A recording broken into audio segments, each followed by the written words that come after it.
All right, back to sharing my screen. I think we can withdraw. I think we can just withdraw. I think we can withdraw to another district because. All right, we're going to go ahead and get started with our presentation. We're going to go over the graduation point screen first, which I'll include kind of just going over some graduation requirements and how you look at them on the screen. And once I'm finished with the grad points, we'll take a small little break, and then Kimmy will do the presentation of grad verification.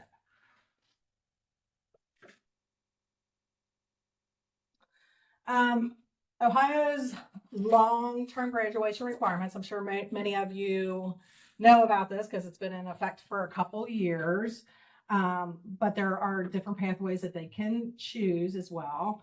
All of them must complete their course completion. Of course, IPs are always an exception, but this gives out what requirements are, what they need to graduate by law for the state of Ohio. Yes, your district may have other requirements, but these are the state requirements. Anytime I have any kind of requirements that I got from the state, I am putting like my little source link down on there. So when we send out the recording, I'll send out, well, I sent the slides this morning, so those links are available for everybody as well. Other requirements are they have to receive instruction in the economics and financial literacy and complete at least 2 semesters of fine arts. And beginning with the students who entered 9th grade, July 1st, 2022 for the first time, they actually need a half credit of financial literacy. So you actually need to have a course set up that's financial literacy and not just saying that they receive those requirements like through being taught through social studies or whatever. They have to actually have a half credit of financial literacy. And fine arts might not be required for students that are in career tech. And that's been that way for a while. So where you can find the credit on the screen is right in here in this little area of the grad point summary screen. I'm just noting that we have an A here, that's the homeschool tab. And if a student is at the JVS, you can see what they're doing at the JVS by clicking on the JVS screen. And that's only if you're within the same ITC. So most of them are within the same ITC since you guys are here. Your kids all go to Great Oaks. You might have a few that go to Grant or maybe even Southern. And those are all with us too. So you should be able to see the JVS stamp on there as well. C is where you can print the grad plan. I'll show that a little bit later on. E is checking, E and D are kind of simultaneous, but D kind of shows when it was last updated. This gets refreshed every evening automatically. But if you're putting in a bunch of stuff and you want to make sure you put it in right, you can come back and hit the little check for updated information. And if you go into these different views, it'll say which ones they have done. I'll go all the way through the summary screen when I'm finished as well. Demonstrating competency, they're doing that either by getting a score of 684 on their English Language Arts 2 or Algebra 1 test. They can also do it with College Credit Plus, career focused activities, ECT, SAT scores, or military enlistment. We'll get into that a little bit more.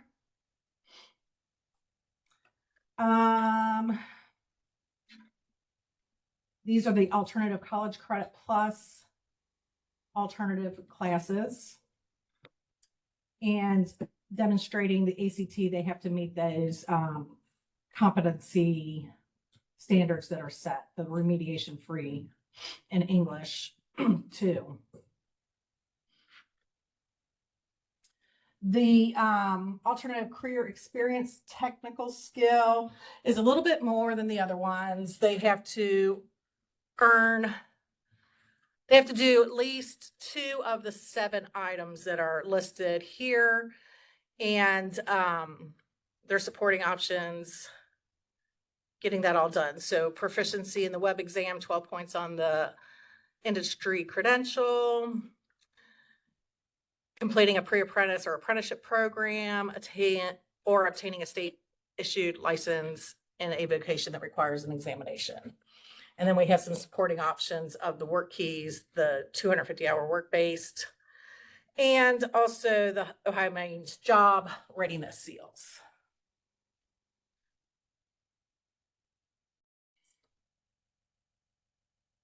And the military enlistment here, the general requirements are basically that they have to have that form saying that they've entered into it, the DD Form 4. And you would record that in there as well. So there was an update on the release this year. So Algebra 1 now shows a competency as met when the program code 520210 is entered. And English 2 shows a competency now when the program code of 520205 is entered in there too. So these will automatically check off if these program codes are entered in for the students. And you can see these are our additional options, and you would be able to see where a student is on each of these items. No. Okay. When you talk about that program code, can you give a little more information about that at a non-public? So if we have a kid coming in from a private school or? Well, I'll write that down as a question. Okay. Because I just kind of assumed everybody knew what that was. Okay. And I don't know much about it, but I'll find Okay. out. Let me write that down so I don't forget. Update information. Info. Need more info on when. Info. Yeah, I was just curious. Yeah, When to use that, like when you use it, yeah.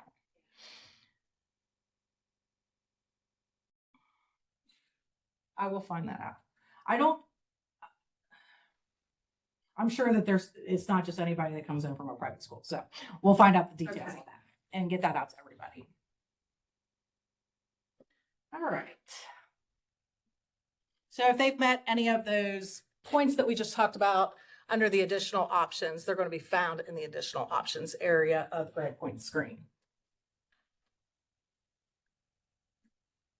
Demonstrating readiness through graduation seals.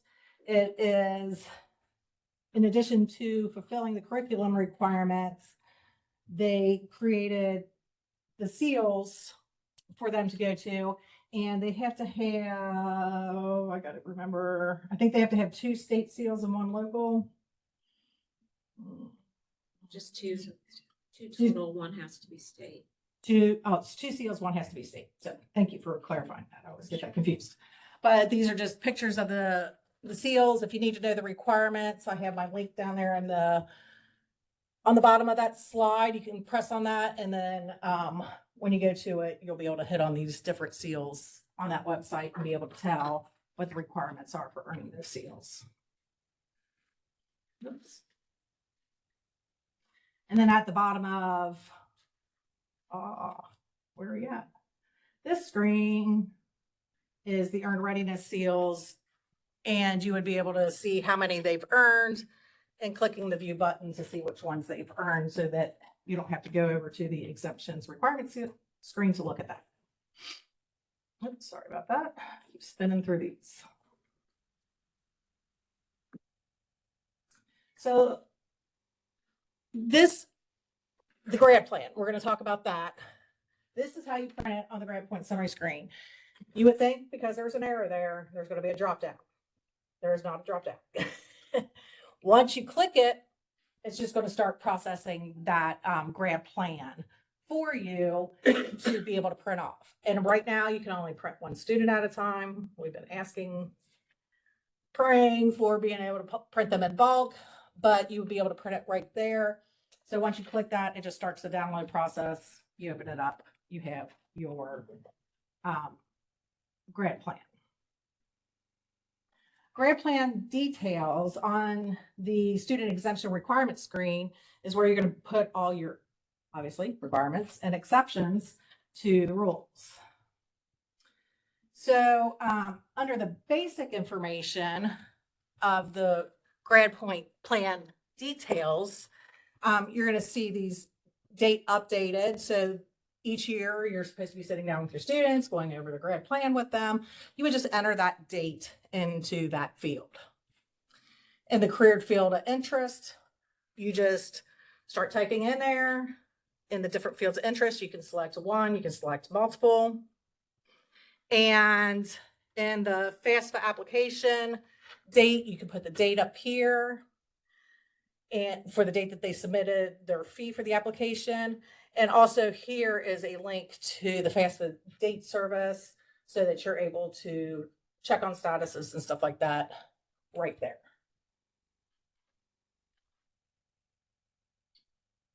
Once you have that part of the plan, also in the details are your post high school goals, your pre-apprenticeship and apprenticeship and work-based learning. So obviously to add a goal, you click the add button and you just type in this area. If that's no longer a goal, you can select the trash can and delete it.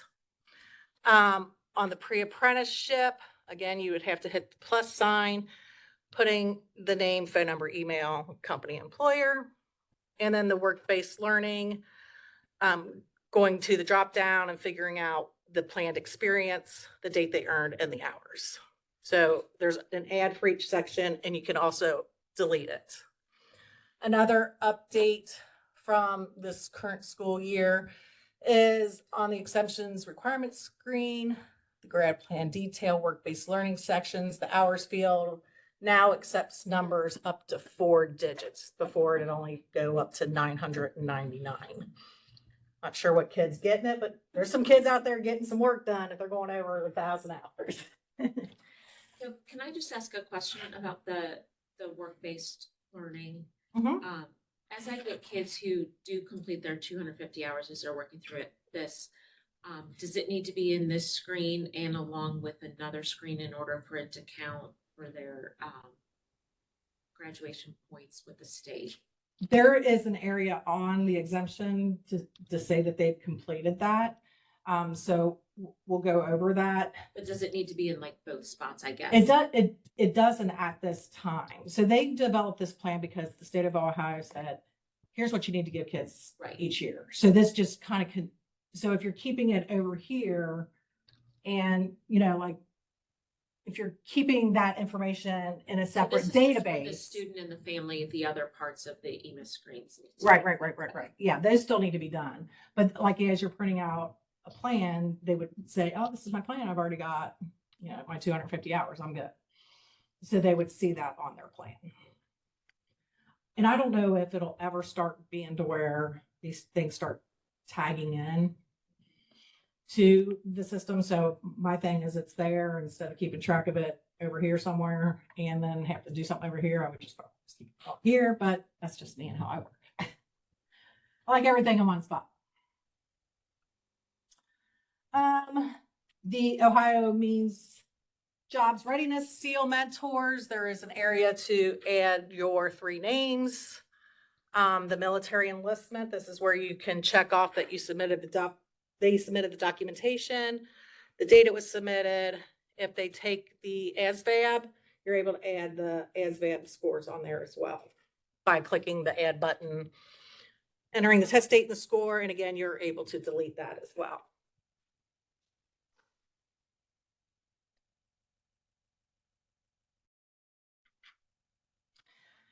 After you get done doing that, don't forget to hit update exemption screen. This is like your save button. So if you did a bunch of stuff on a screen and you forgot to do that and you go away from it, all your work's gone. So don't forget to hit update exemptions.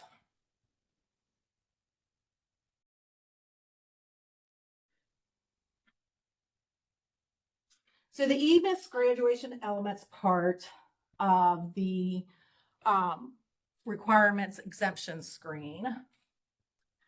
So this just tells you the last date that it was modified.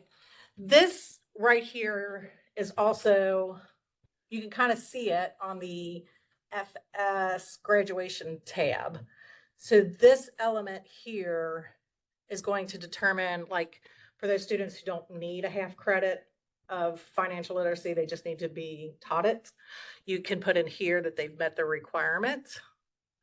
For fine arts, economic financial literacy requirements here, your core graduation requirements, exempt from PE if you have that as an exemption in your district. Then we have graduation dates, deployment type, military, compact, and foreign languages. But as a counselor or somebody in the guidance office, the ones that you're probably going to be looking at the most are the first four, or I should say for C, D, and E, and F. C, D, E, F. The economics, financial literacy, fine arts, grade requirements, and PE waivers. So those are on the screen there for you to be able to update as those students get that. If you have a bulk to do, you may or may not be able to bulk update that information through the student profile bulk update, but you could work with your district administrator for student information, and they might be able to help you with that. Okay, so Megan has a question. At what point are we able to stop marking section C as completed for the students who take a specific 1.2 class? So will that always need to be marked just like the fine arts requirements?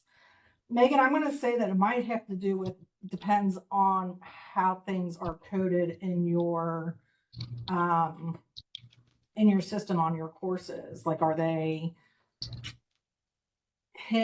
are they being recorded as credits received by financial literacy and economics? Then you wouldn't need to do that. But I'll double check that question as well, Megan, make sure that you don't have to go back there and do it. But my feeling is that they have that in their core credits on the course, that if it's coded correctly, that would be fine. But I will double check that. You're welcome, Megan. So these next couple screens are just kind of going over basically what I just went over, what these are and how you can use the exemptions. So the Ohio graduation exemptions in the optional graduation area, you can see that these are, you cannot change these boxes. So the economics financial literacy requirement will check off when you have that EMIS part checked off at the top. The fine arts, same thing, and the PE, same thing.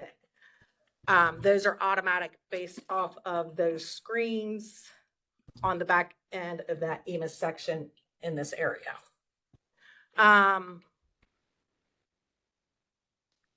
Let's see. These exemptions down here, the career tech pathway, advanced math, advanced science electives, are requirements to a student must update the fields. I had something else to say on that. So if they're going to career tech pathway or advanced math or advanced science, being exempt from any of those, or the electives have been met, you would check those boxes here too. I think it's the next slide I have more information on. So again, if they're going to follow a career tech pathway, not getting their fine arts, all that good stuff, you're going to check that. If they are exempt from requiring the Algebra 2 or exempt from a higher level science, you can check those boxes too. And then if they've met their electives, and this is, for example, if a student has 4 courses that are actually coded as electives, and say they take a 5th English, and you're going to count that 5th English as their 5th elective that they need, the system doesn't recognize that as an elective on the grad point screen. So you would come in here, check the box that they've met their electives, and then hit your update exemption screen.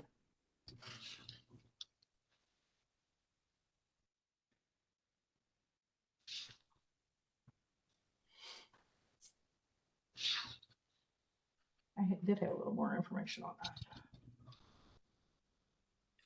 And I did have a little more information on this, just on this area, the electives in this checkbox. These are the different core areas that the system is looking for that counts it as an elective. So the BUS, CTA, ELE, FRL, HEC, JTC, and TEC. So that information there.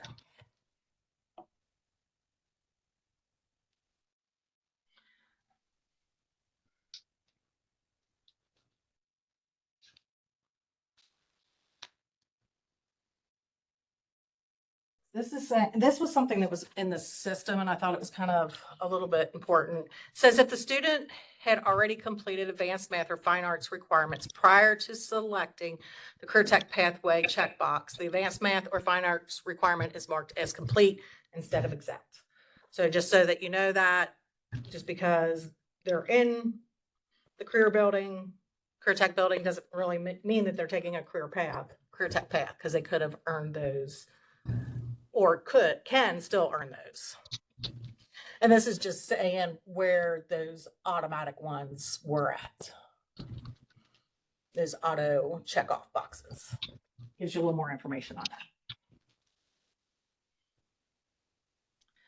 So this section here confuses a lot of people because we still have another optional graduation requirements.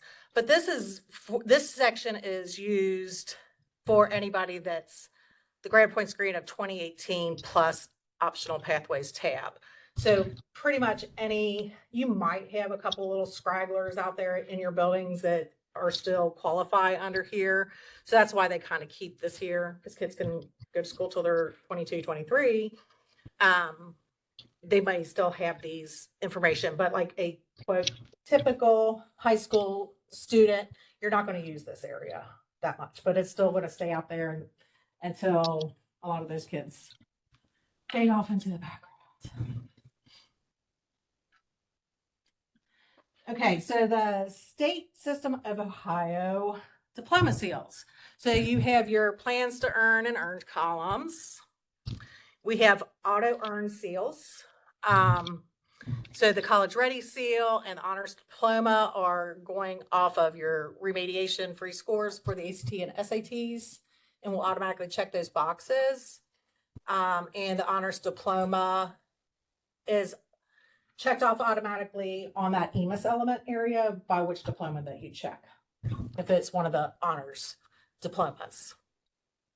You can check these boxes manually, student by student, or there is a way to bulk update those.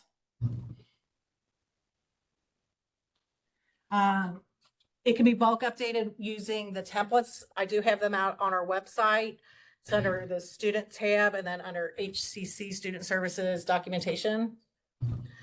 There's a template there, and there's also the layout and requirements field there, so that you know, for example, you would have all the students in rows, and your columns across are your seals. A P means plans to earn, E means earned, and R is a remove, which removes both. So you can send one column with one seal. Like, for example, all 11th graders take the ACT, right? So aren't they all planning to earn the ACT seal because they're taking it? So you could run a list of all 11th graders, load them up, and have them all have the plans too. Checked off. So you can get that documentation out on our website. I also did want to note on here, it just came to my mind. Oh, I just lost it too. Came to my mind as quick as I lost it. Lost it as quick as it came to my mind. Something about this. It'll come back. Oh, I do have a question. Yeah. No, never mind. No problem. Well, when it comes back to my mind, I will say it again. But just as a reminder, one more time, we just filled out all those little sections for a student. You want to hit that update exception screen. Any questions about the requirements exemption screen as of now? Is that where the state pulls their information from too, for like that new point system that they have, where a student has to show that they've either met career readiness or college readiness? What do you mean by points? That's where Well, I'm confused. the state does that on the report card, where like, It measures, it gives us points for our graduates for the different areas. We're wondering what sections of this. Oh, like what the state looks at in Yeah, order where to they get that get- score? Yes. I have no clue on that. okay, because But- we missed some points last year that we thought we should have gotten. And are just trying to figure out Where we didn't. where we didn't mark it right. So that might be a good question. Like, did you start with your EMIS person? Yes. Maybe we can talk to David after that, after Okay. the meeting, and see if we can come up with something Okay. on I that. think that's. I don't know if he's available, but so Okay. you're asking can you give me like an example of like something that was quote bad So that you like- thought should have been better? So I had a student, like we both had students that earned the 250 hours. And that's a point towards your state report card. We put it in this set of screens that you just showed us, but there's somewhere else that it's supposed to go to for EMIS I know, I reporting. bet you it's memberships. So like, that's what we need to learn, because we speak graduation, but we don't speak EMIS. Right. So So we are you back. expected to be putting in program codes for students or? Yes. Okay, so, And we're training our guidance secretary to do that too, because she's on her second year, but we don't speak that language. So do you mind if I bring up like some of your kids? Sure. Okay, so, one of the things I'm just gonna go into any old student here. If I'm on the grad points screen.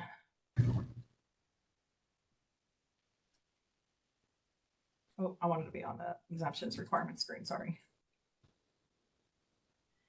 And I go down to the seals. So the seals, when you check these off in the background, are creating memberships that are going to go to the state.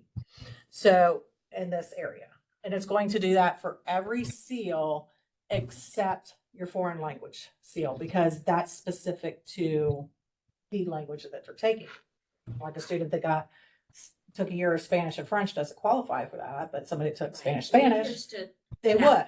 We understand that the seals, we click there and then they go to the background of membership. Except for, Yes. okay, so Learned that last year.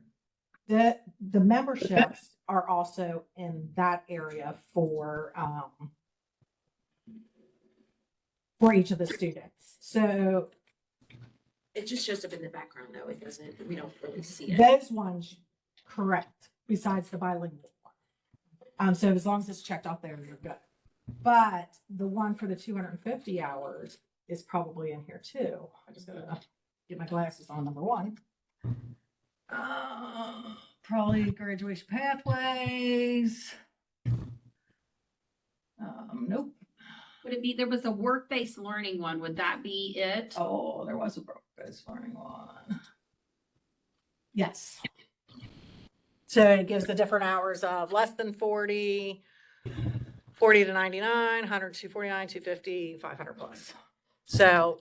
So on yes. top of checking it on the grad screen, we would need to go for any student that does that component and Mhm. create a membership. That would be an awesome, well, I guess then it would have to look like if it was an auto membership, the system would have to look at that you checked it off.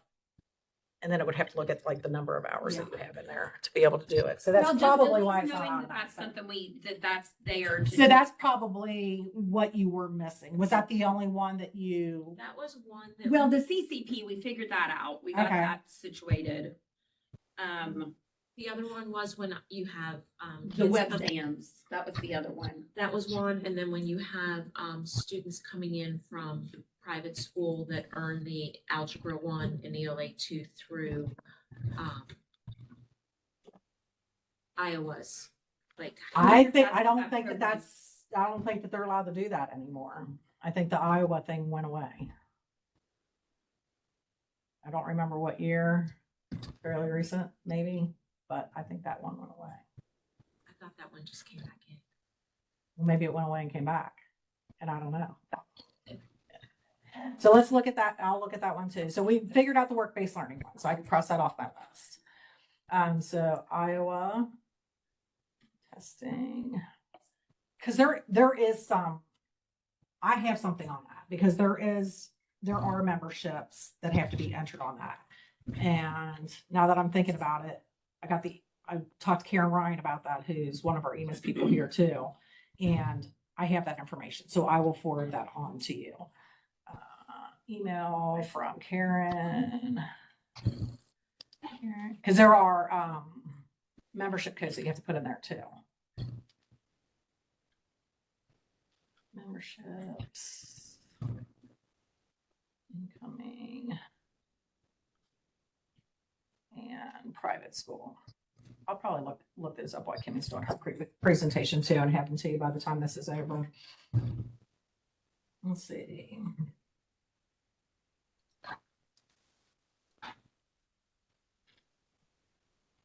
Okay, Debbie Flynn. Oh, I got a couple. I say Bobby Daniels said, yep, memberships.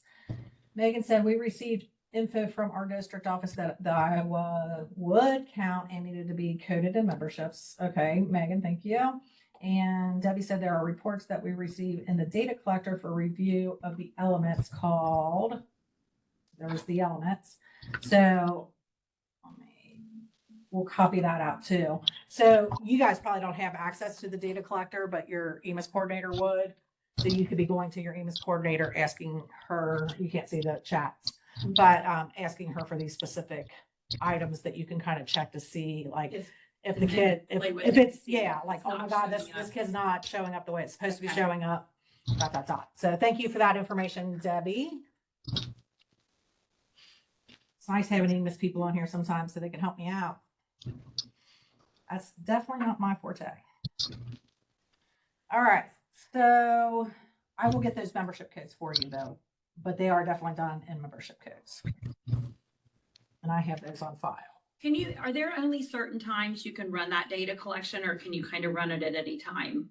Like if we wanted to check on our current 2025 graduates to see if we're getting them coded correctly, like, could we, is that? Well, what I would do is ask when the last time she submitted was, because it's not like constant Okay, flow over to the state. okay. They have a system called cross-check that people can clean stuff up before they send the files to the state and stuff. So I would just ask, like, maybe when's the last time you did it? So that when you get the data from her, you're not like, well, that's wrong, but you just did it last week and she submitted 2 weeks ago. So it's making sure that you know that as well. Okay, But so we could just ask Carol to do a submission and then let us see what those results are once she gets, and if, once Beth and I kind of. And really, it helps. One, it helps the district out with a good report card if everything's accurate. Two, it helps her so she don't have as many errors if you're, Okay. Got it in the system, and then you get a flow and things get better for you too. Okay. So I also want to grab the chat. All right.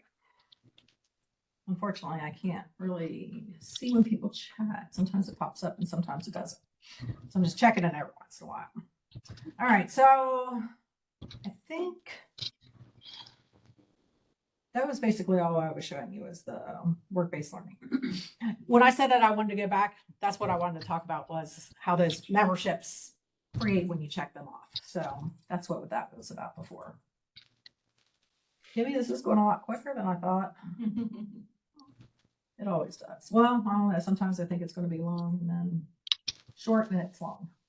And I'm just showing you what like a plan looks like. see if I can get that a little bigger. So it's going to have all their name, date, and all the dates up there, the application date, like every single thing that's on there. It's showing what their credits they earned, breaks it down by school year, all the credits that they earned during those school years, totals, your assessment dates, and scores are down at the bottom. Page 2 shows your demonstration of competencies, all your alternative pathway information on the student. And as you can see, like there's items that become green if they have met them.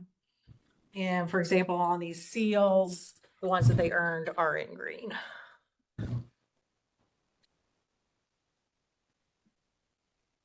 So these are kind of nice the plans are kind of nice because everything's in one spot when you're finished talking with a student. If you have all their little stuff updated, you just print it off and say, this is where you're at. Were there any other questions on the grad points screen?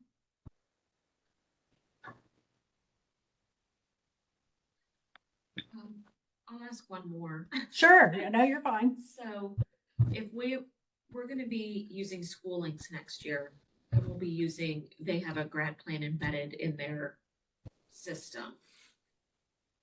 Will we need to be putting it in both places? Like if that's the platform our administration chooses us to work through?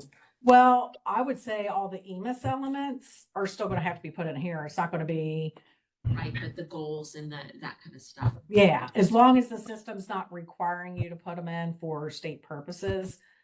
Yes, that's correct. It's not going, I mean, you shouldn't have to put them in, but it's going to be a district decision. I hate double entry, so I'd be like, nah, I ain't doing that.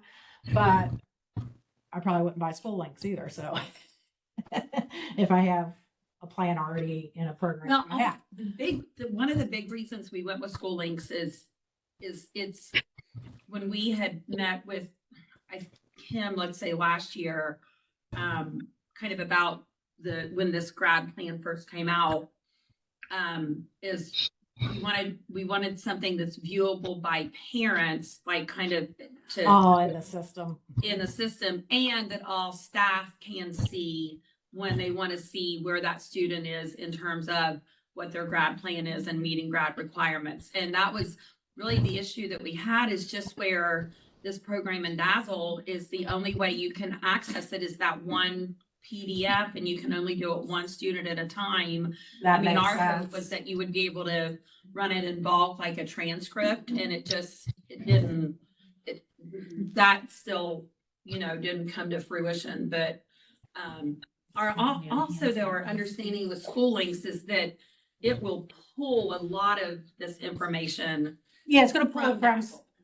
Whatever you put in student information, it's going to put it in school. So that's what I'm meeting with Grad about tomorrow. I would ask what fields, because maybe you don't want to ever log in, like you would log into school links, but maybe you want to log in here and have it all in here and then it go over to school links, whereas school links not going to bring it back. Right. And that's kind of what I want to find out tomorrow from Graham, is if it's wherever we input it, what information will it pull in? Right. So I'm going to assume it's going to pull in like your credit stuff and all Yeah. like your grad requirements. right. But it's probably not going to pull in all those like, Plan details. and maybe it will if, Yeah. I don't know. Maybe it will. But they might have their own little drop down boxes and stuff that I don't know much about school links. But I appreciate you sharing that information with me, and I will share that with Frontline too.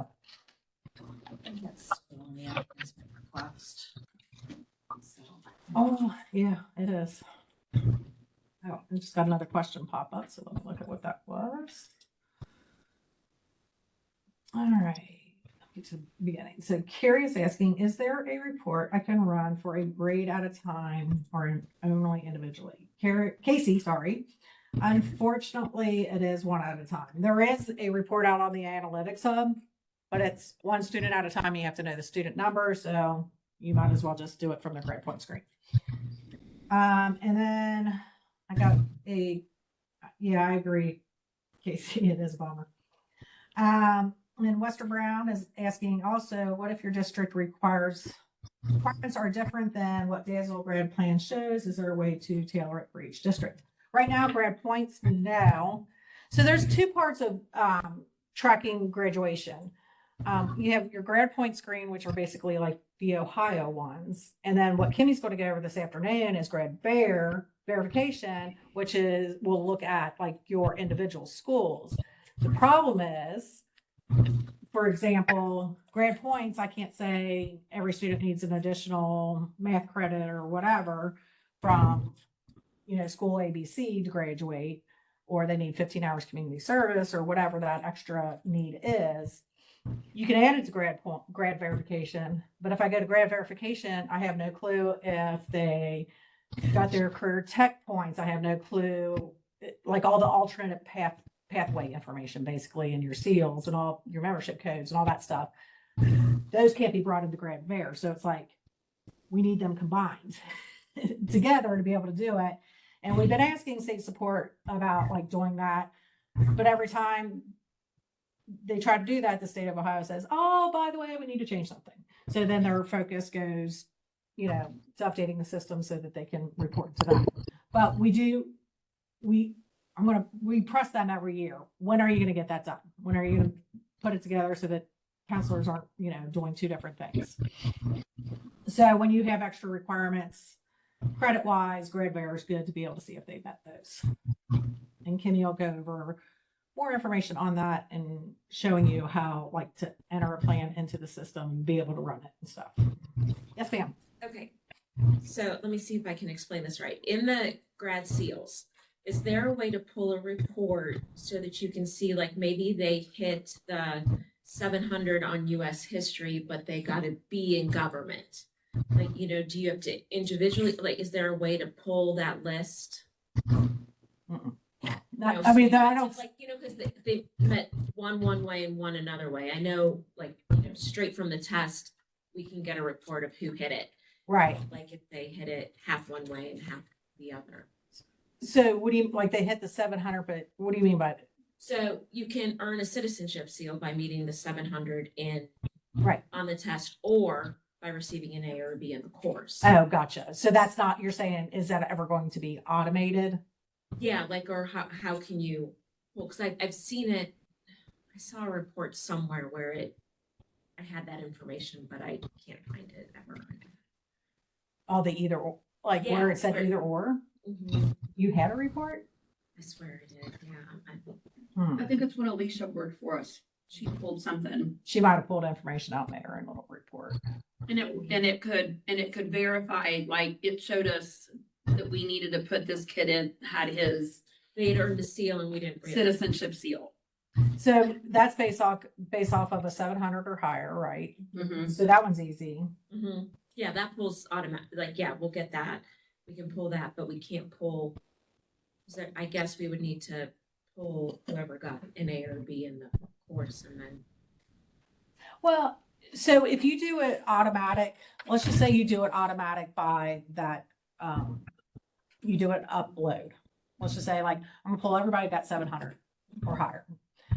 I can upload that as, earned for that seal. If that kid already earned it and I mark it earned again, it's not gonna do nothing. You know what I'm saying? Yeah.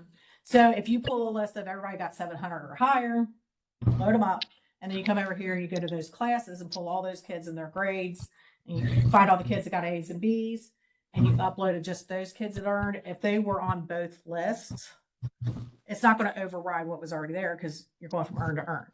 You understand? Like, so you don't have to go, oh, I missed this one. They didn't get the 700, but they got an A. They didn't get a 700, but they got an A.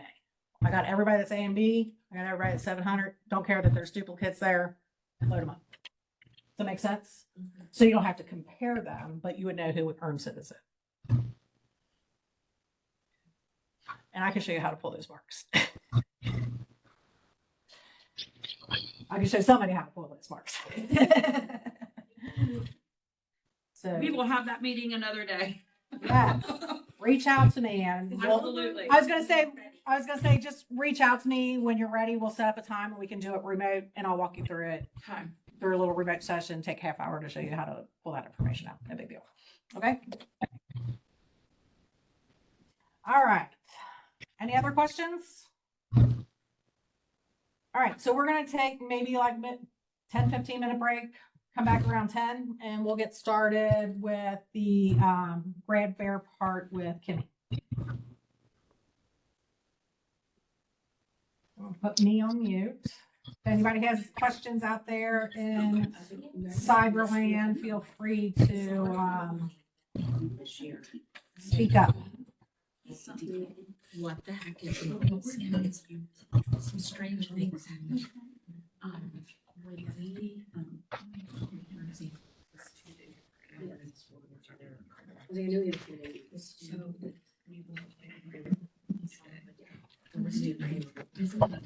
Okay, Ms. Lauren? Would you like a cup of tea or something? So then,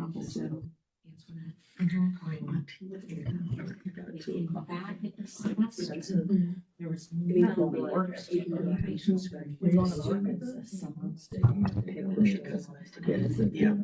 not withdrawn, but was correct. So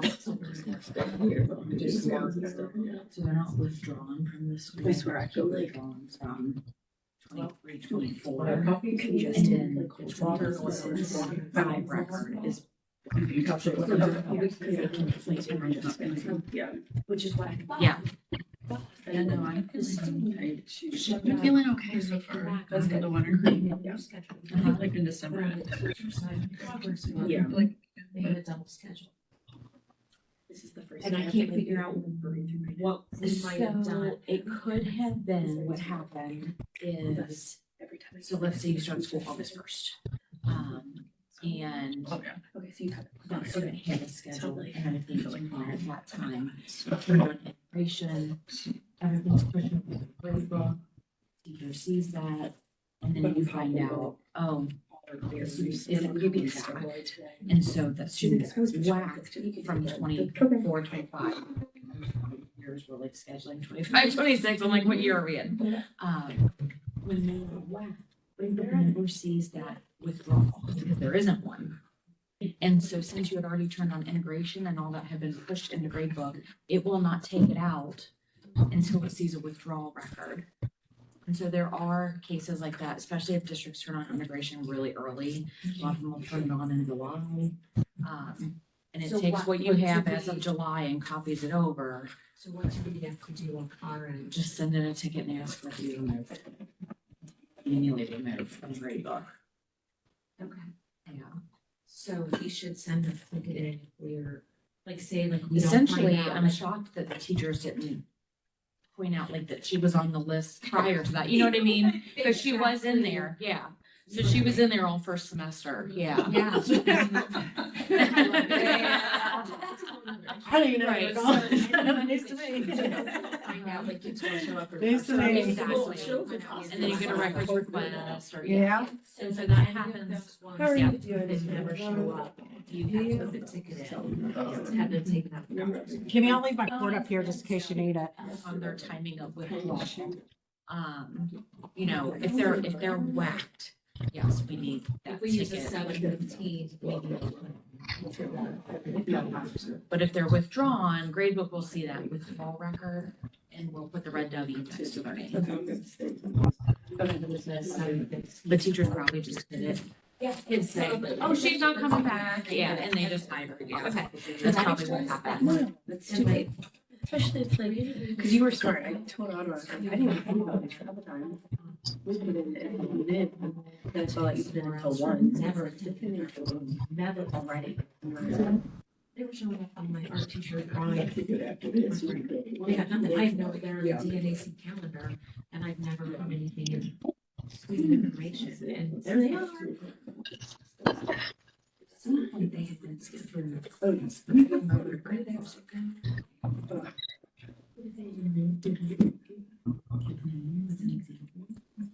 We can look at the. Not Tuesday related, but I found out that when people are super congested, that can result in like, But we can see it in the background. My sister gets that. Take it out somehow, and then remove, deleted instead of Yeah. copies.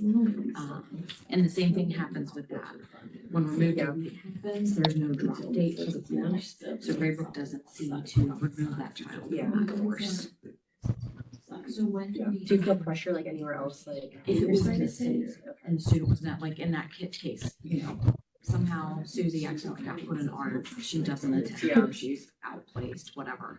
But it's not fun. She never sat in the class, you remove delete, because she never was in there. Drop is like attended for a Really few judge them. days, Like the only, but the only then thing like, that's oh, getting me no, through this we need week to, is they were maybe supposed to be with. Right, So like, like I had it's kids like like first first semester, like they committed to me to some first block, and was like, I don't want to take art next Yeah, grade.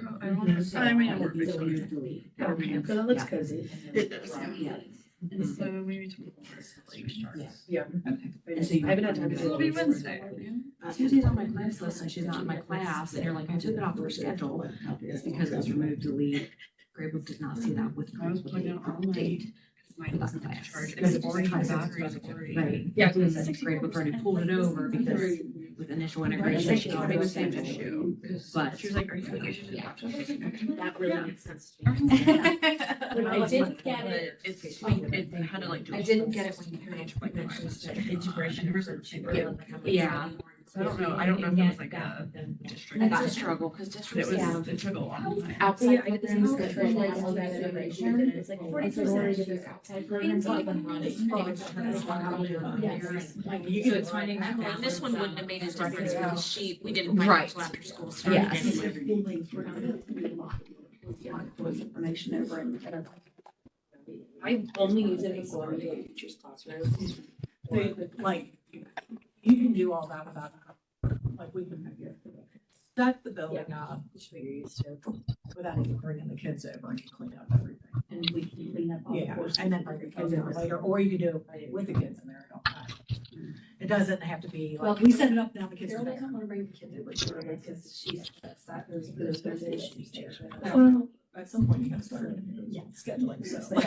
But that's what we definitely want to be able to start maybe with some core stuff. So I'll talk to Andrea about that and see if there's maybe a way we can at least get that part.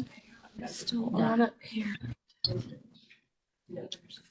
Too early to start kittens.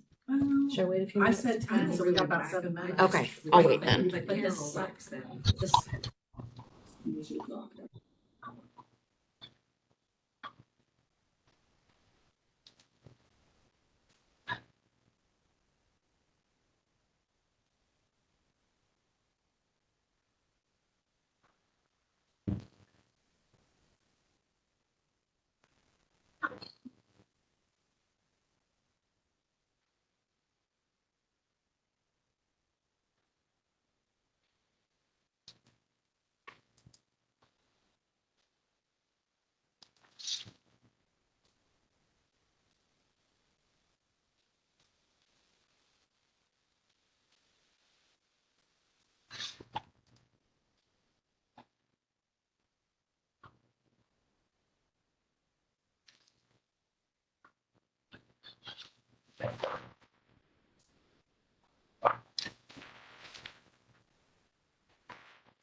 And I don't know why he can go, like all the other teachers could go in and do their own. I don't know what's different about him. The bikes, I think. It's just, There's so an- many things. it's an IS case, But it is. IS Participants. space case, space MGT. Isn't that vice president? So why isn't she coming up?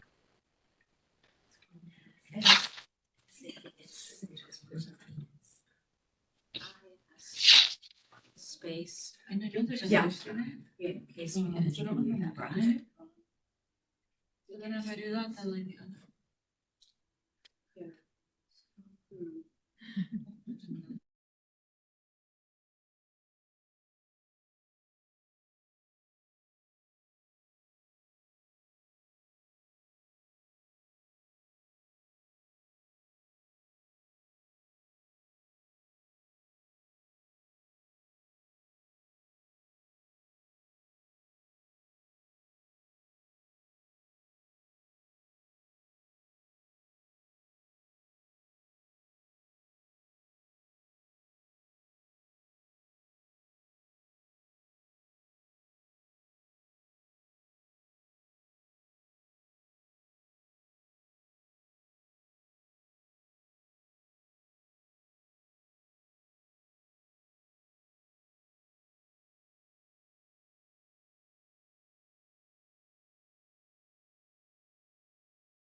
Okay, we'll go ahead and get started again. Everyone online, can you hear me okay? I just want to make sure that the sound is set up okay now that we've switched presenters.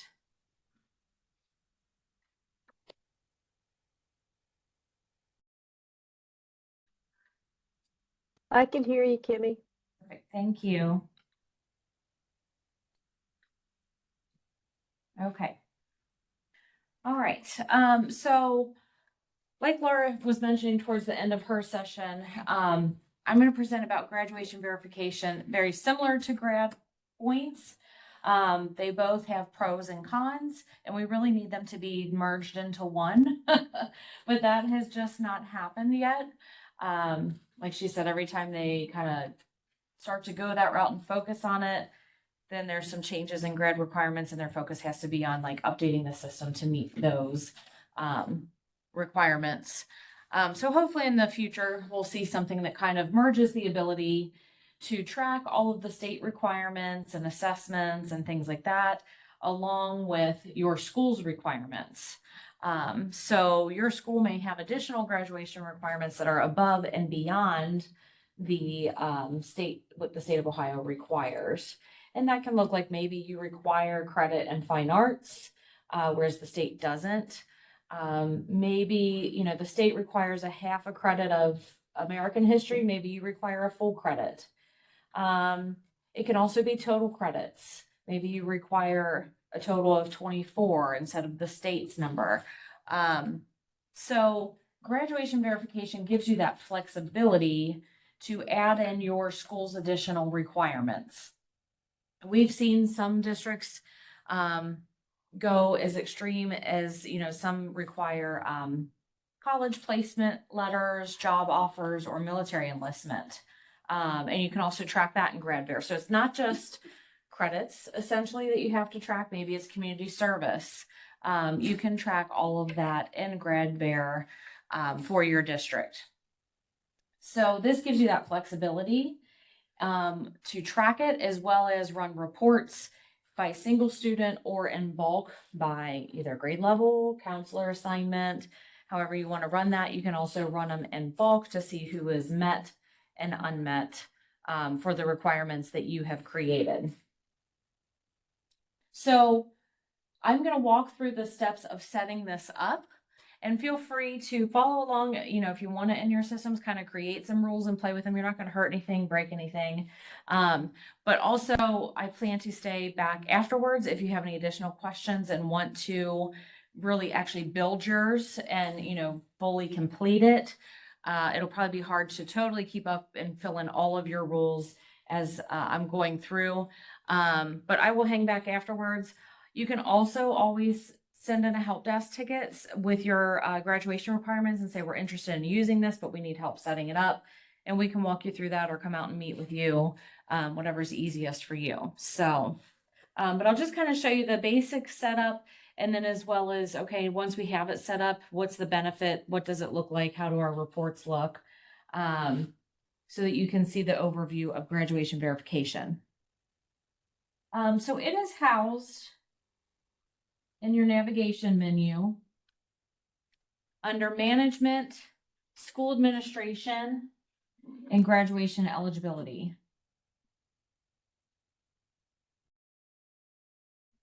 Once I come to this screen, you'll see three options: core overflow, rule maintenance, and miscellaneous items.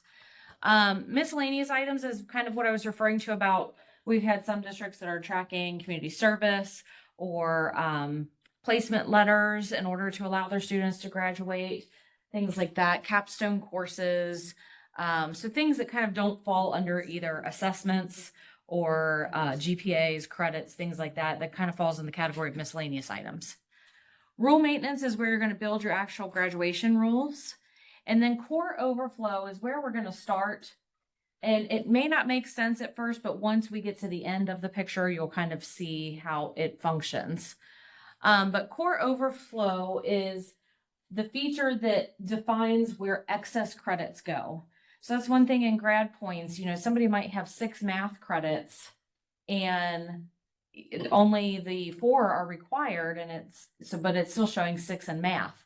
Well, you want those extra 2 to flow to electives. And it's not doing that for you. In GradVer, you can tell it. If they have above and beyond the required amount, I want these extra credits to go to this category. So that's what Core Overflow does. It defines where those excess credits are going, and should count towards in your rule. So I'm going to go ahead and open Core Overflow. And you'll see I have a rule in here already set up, but if you don't, you can always hit Add New Overflow. If you have some old ones in there, if you're following along in your district and you see some old ones, you may want to go ahead and hit Add New, because if there was an overflow created in, let's say, 2022 or 3, it doesn't have some of those newer categories on here, like this FIN that's on the screen. That is the new financial literacy core code. So some of those old overflow rules won't show FIN as an option. And so it is listing the core subject areas that are required for graduation and how much you want to say is required for that core based on your rules. And anything that's above that requirement, where do you want it to go?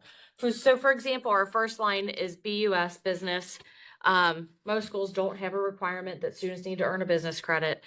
So it is set to 0. And so any course that a student takes with the core of BUS is going to count as an elective for my graduation rule. Same with CTA, career tech. Elective, it says I have a required value of 5. That one's kind of, you can set that up to 10 or whatever, that's just kind of a catch-all category. And you'll notice I have asterisks under the overflow, because if something is coded as an elective and I already have 5 electives, it doesn't really need to go anywhere else. Like I said, elective's kind of the catch-all category. English, we have 4 required credits, but if a student takes more than 4 English credits, where do I want those credits to count? I push those into elective as well. So that part's pretty self-explanatory. It does get a little dicey the further down you get here.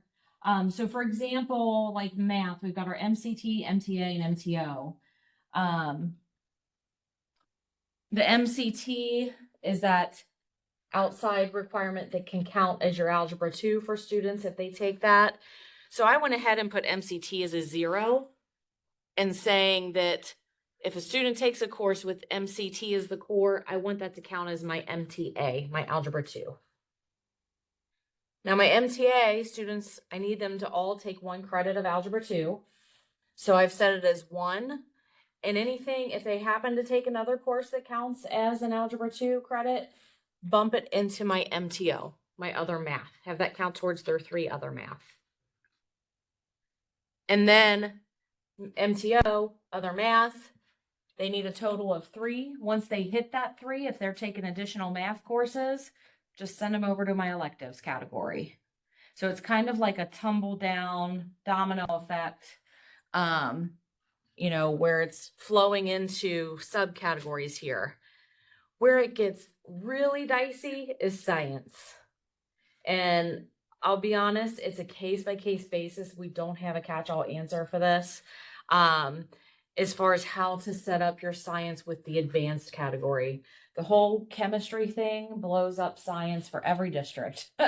Some need it as advanced, some need it as physical. And then they've got the new physical categories, the new advanced categories here for core. So your SAE, SAL, SAP, instead of your just standard catch-all advanced, which has helped a little bit, but it all just depends on how you're coding your courses, and how you're functioning your schedule. So, that, you most likely, if things aren't counting right on the reports end when we get to the end of this, typically we have to look back at your overflow and say, okay, how do we have this set up? We're not sending the credits to the right area. Let's take a look at this. And science is usually a big offender. So that is the core overflow setup that kind of is just telling the system where you want extra credits to go that are above and beyond those required for that core. So if I come back, Can we get back to Yeah, that science? real absolutely. quick? And I don't know if this one's even fully set up for science, so. Do you have a question?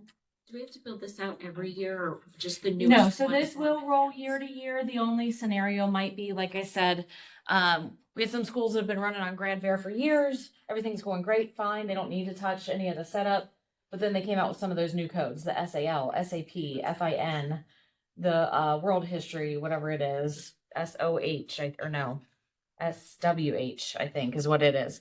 And so they did have to come and create a new core overflow to get those codes. And then they tied that new core overflow to their existing rule. Should we delete like the old ones? If you're not using them, yeah, feel free to delete them. Yep. What's down under the SOO?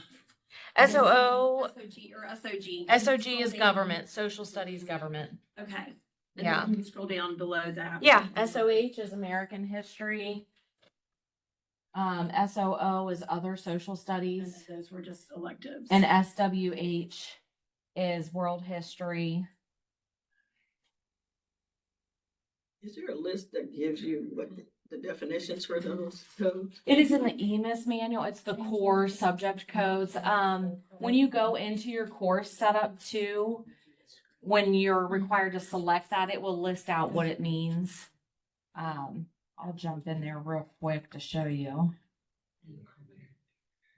Well, I'm just wondering, in the automatic upload has us only requiring credit of history. Well, we specifically make kids take the full credit of history, so I'm just But wondering. what did you name? And that's one thing to double check. History is another big one.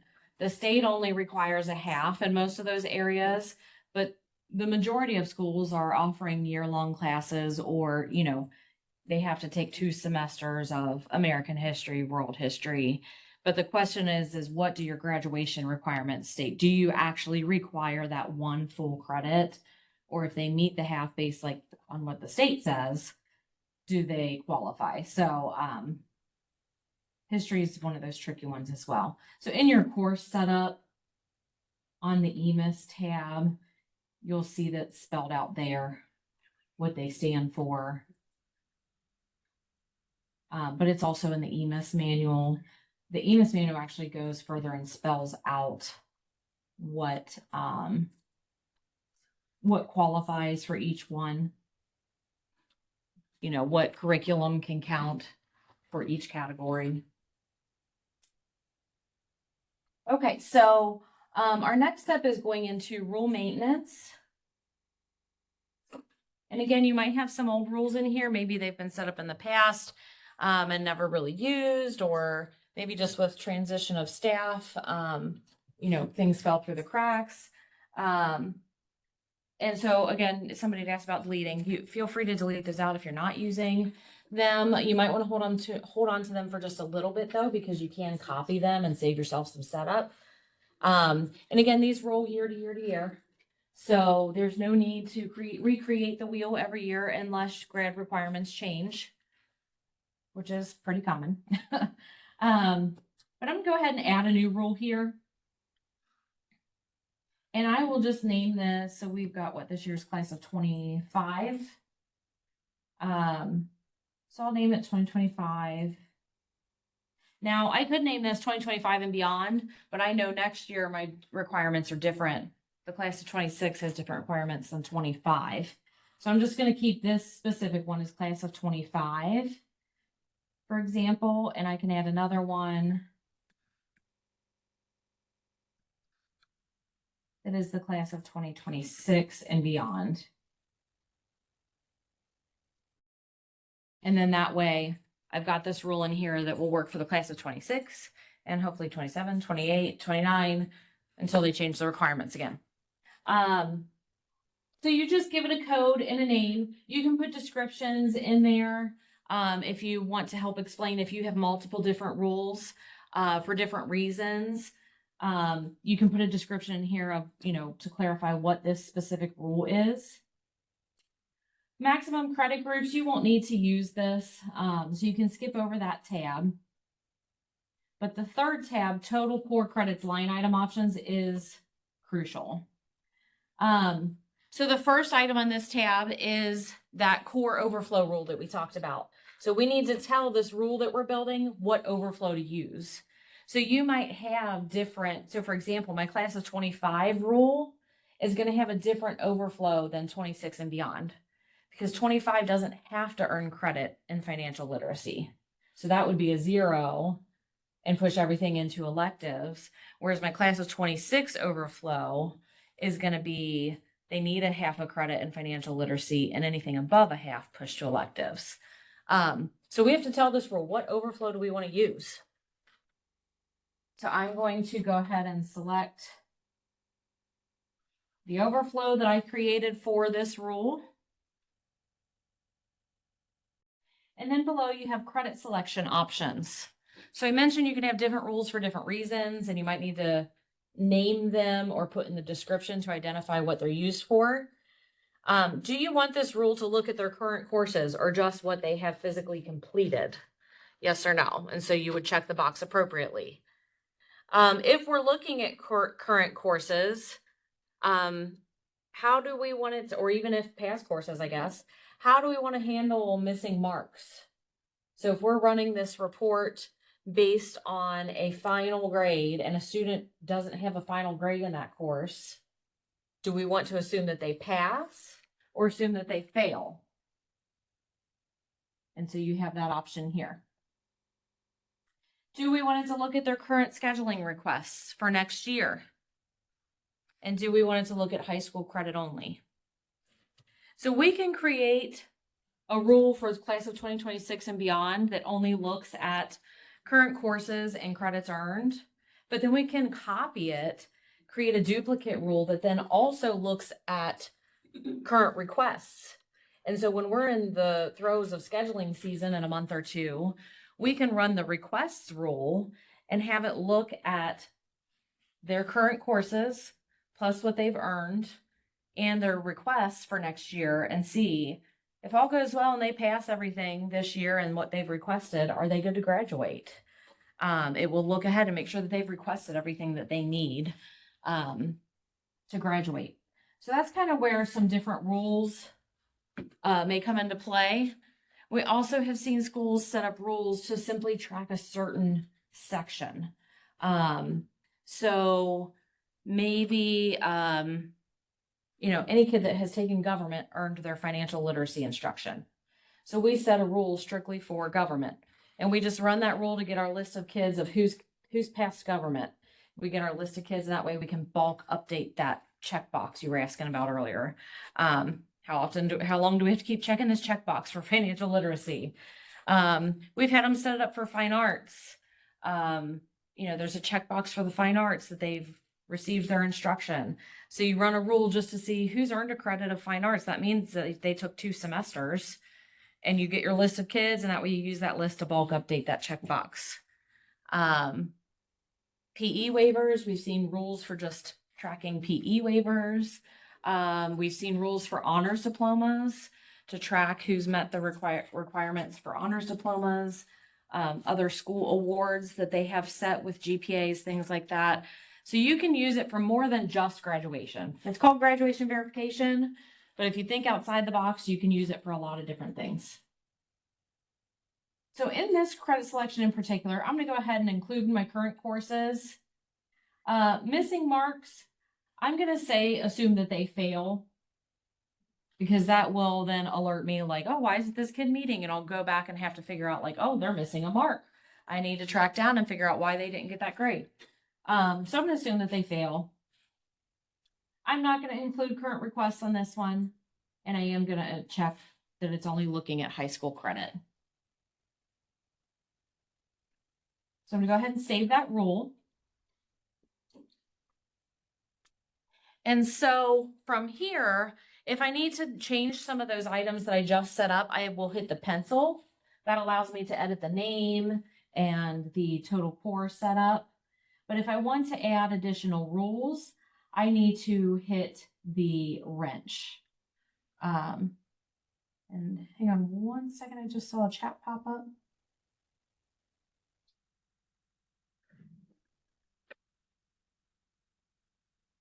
Okay. Are you able to share some examples of the setups that some schools have for their eligibility rules? Honors diplomas would be great, but PE waivers and other samples might be nice as it would give us ideas of what's possible. Yeah, I'll try to get a list together or maybe some screenshots that I can send out. When Laura sends out some of her answers, I'll send it with them. But yeah, we've seen it. I'll have to hunt them down is the problem. Because it's so sporadic district by district what they choose to use it for. But I'll see if I can get some samples. Yeah, we've seen honors diplomas, like president's, it's not the president's award because that's gone, but like a principal's award. Really, it's just the possibilities are endless. It's just making that connection of like, oh, I could use this to track, this XYZ that we offer at our school. Like I mentioned, we've had some schools that require placement letters, so they would use it to track that. So I will try to get some screenshots and things together of ideas of what it could be used for. Okay, so now we're going to build the rules. So we need to select the wrench, not the pencil. Once I select the wrench, it takes me to the rule setup, and we're going to create a line item for each of our fields inside of this rule. So essentially it's going to be each line of your graduation requirements. So we're going to add a line item, and right now we're just naming them.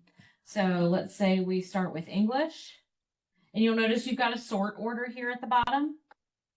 That is how they appear on the reports that you run. So, I'm doing English, math, I'll do science, social studies.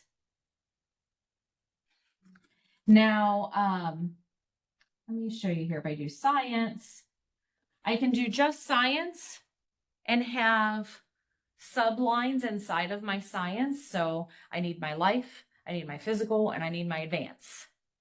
Or you can choose to break it up by line item here. So inside of science, I can add 3 requirements, or I can trash can the science and add science life,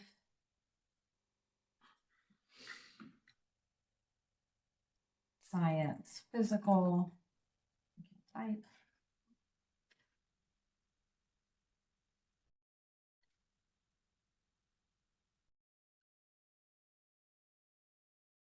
So it's just going to make it appear a little different on the back end of the reports, so keep that in mind. Once you build it, if you're like, oh, I would rather break it down this way, you can come back and edit this.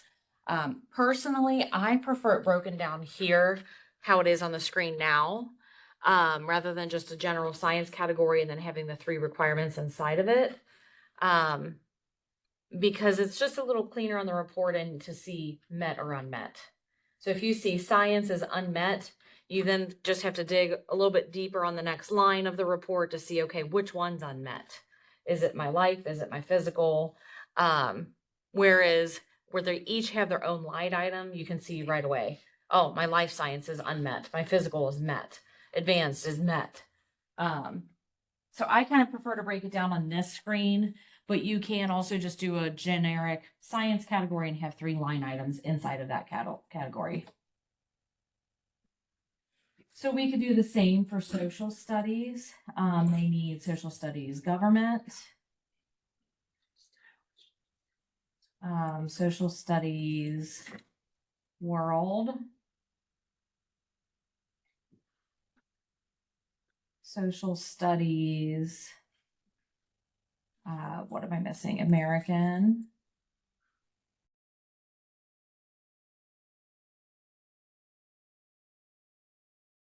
And so I'll show you the difference on math. I'm going to leave as just one category of math, and I'll put my 2 line items inside of it for algebra 2 and general math. So, But so you would just come through and list all of your categories here for grad requirements. You've got health, you've got PE. Some districts do require credit in fine arts. If so, you would add a line for fine arts. I'm working on my 2026 rule here. So I am going to put a line in for financial literacy. What else am I missing here? Health, PE, financial literacy, electives. And just total credits. Am I forgetting anything?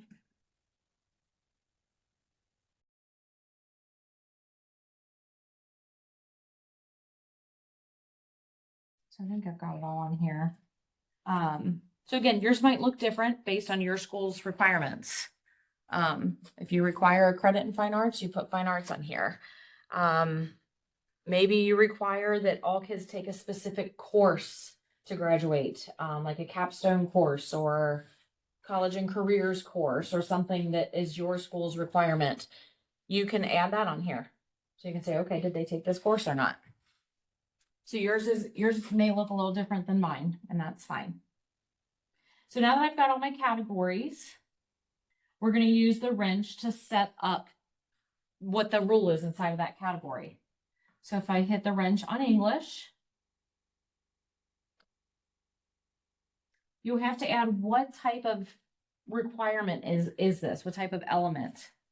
And you'll see on the handout, the top of the second page on the handout or the back side of it, are your different line element options. And that's what appears here on the screen in this drop down. So you can make a requirement based on an assessment, based on community service hours, based on a course, an exemption. And what exemption means is that checkbox. So if they're exempt from PE because they did a PE waiver, it's looking at that exemption instead of looking for a PE credit.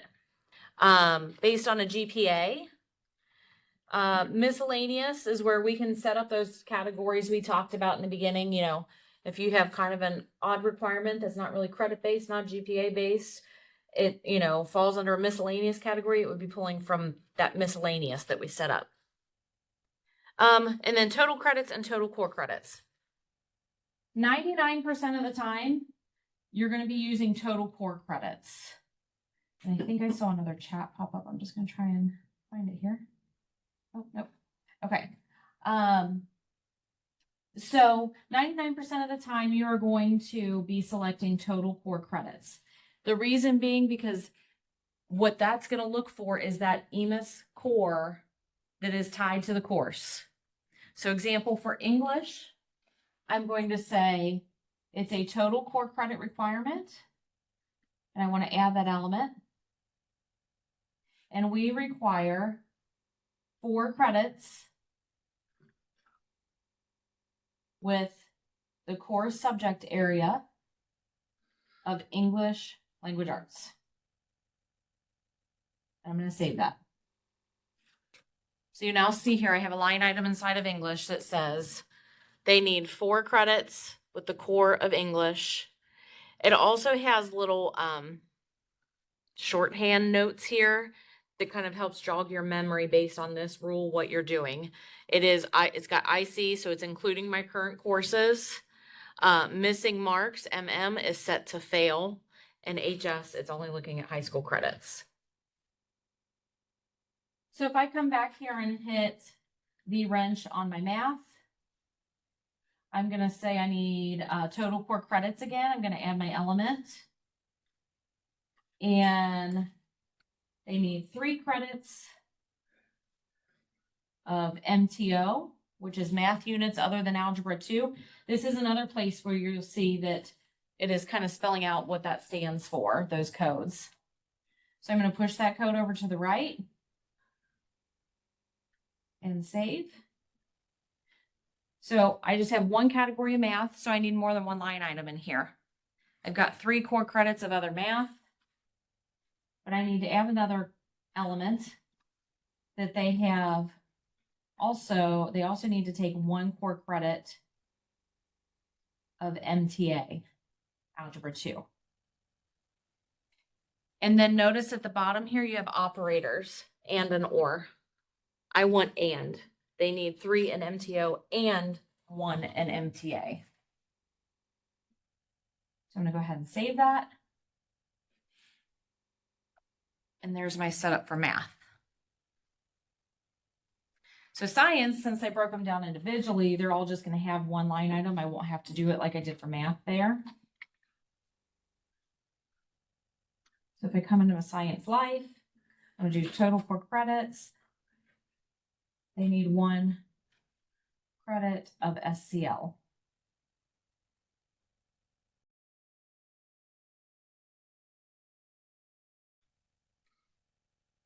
Science physical. 1 credit of SCP. When we get to advanced, again, this is going to look different across districts here and how you're reporting your courses. I'm going to go ahead and add an element of total core credits of 1. However, you may be using SCA, or you may be using the new broken down codes of SAE, SAL. So if that's the case, you want to push all of them over that qualify. The student needs 1 credit across these 4 categories. So I'm going to skip over some of these others here. Just remember, World does have the new core code, so you should have 1 core credit of SWH, or whatever the requirement is. Maybe it's a half credit. I don't remember. Health, a half a credit, and HTH, PE. Let's look at PE. So I want to pull up some of the that are going to be different than core that we talked about. So if I hit the wrench on PE, we have students that, yes, they do need a half a credit of phys ed.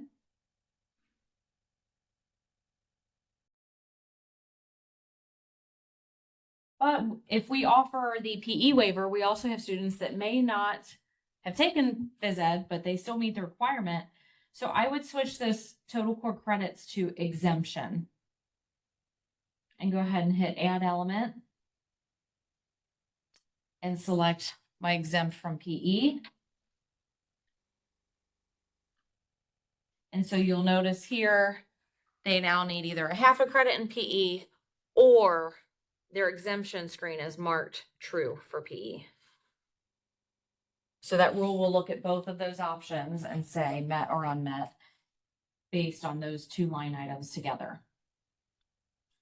Financial literacy, you would have the core credit of FIN.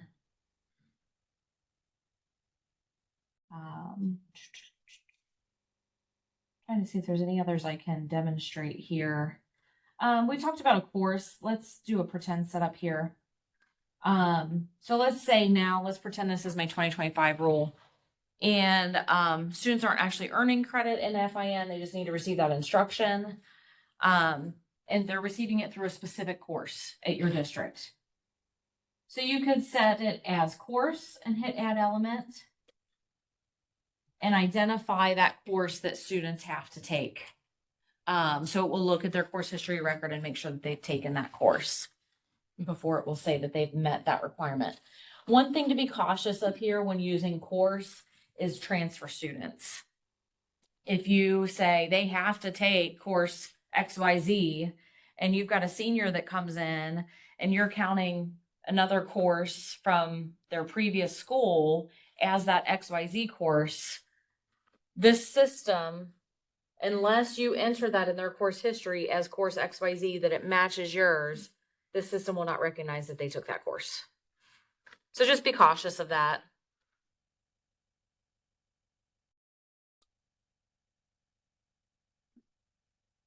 Any other question on the line items and setup before I? What about with the elective line item? Yeah. When we set that up, do we have to pull like specific, like everything over? Yeah, so electives, I would do total core credits, add element, and let's just say, 5, whatever your district needs.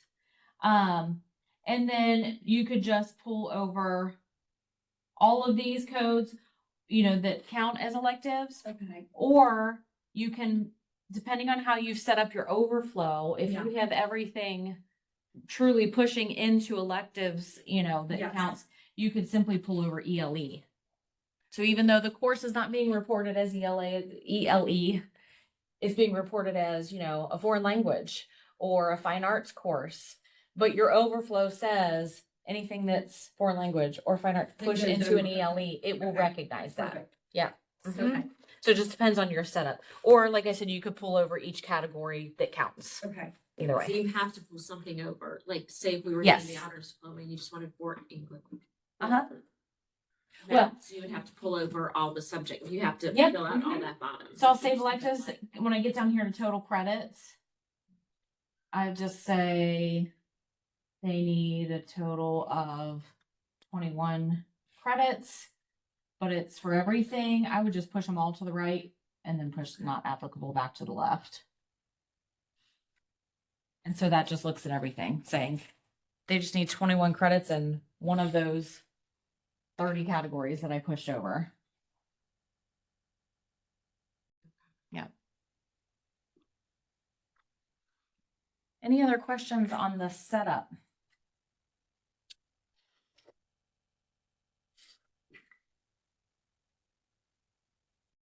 I don't know if this falls under that, it may be something else. Mhm. We have work study. Uh-huh. Is there a way that we could put that in there to track it? Is it required, or you're just trying to track I'm of just trying to track it really, because it's not required. who takes how many hours, It or takes 60, they have to have 60 hours and it's usually pass fail. so it would be probably similar to a community service tracking, or you could put it in as a course tracker, who is enrolled in this course. So there'd be a couple different ways. So I would type up like what your requirement is, like how you're trying to track, and send it to us in a ticket, and we can look through the different options of what would be the best fit to track it. Yeah. But yeah, most likely it can be tracked through here. And then when you run your reports, you could just select that rule and it would say, okay, who's met or unmet for this rule. You wouldn't have to go through all the graduation requirements and like pick it out. You could have a separate rule just for that. Okay.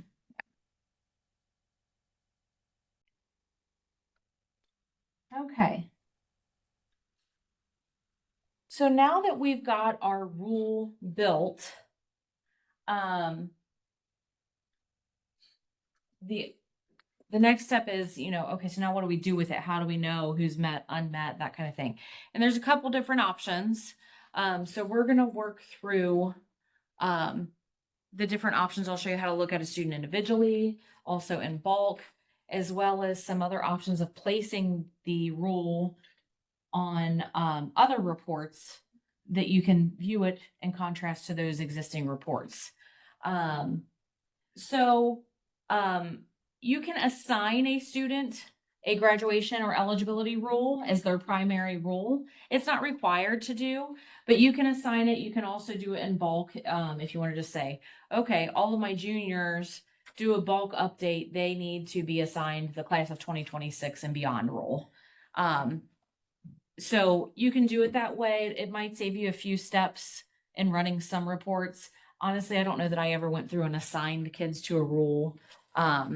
But you can assign them to a primary rule so that when you run reports, you just say run it on their primary rule. Typically though, when I'm running the reports, I'm telling it what rule I want to use for that group of kids. So, and that's done through the student profile. But like I mentioned, it can be done in bulk. So I'm just going to pick a kiddo here.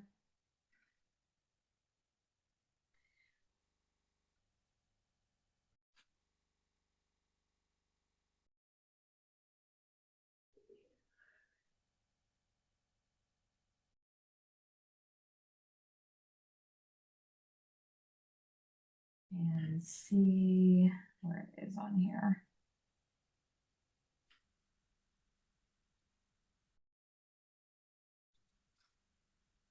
one of these tabs is the, here it is, primary grad, so it's additional tab, primary graduation rule. And you can plug in what you want to be their primary and their alternate.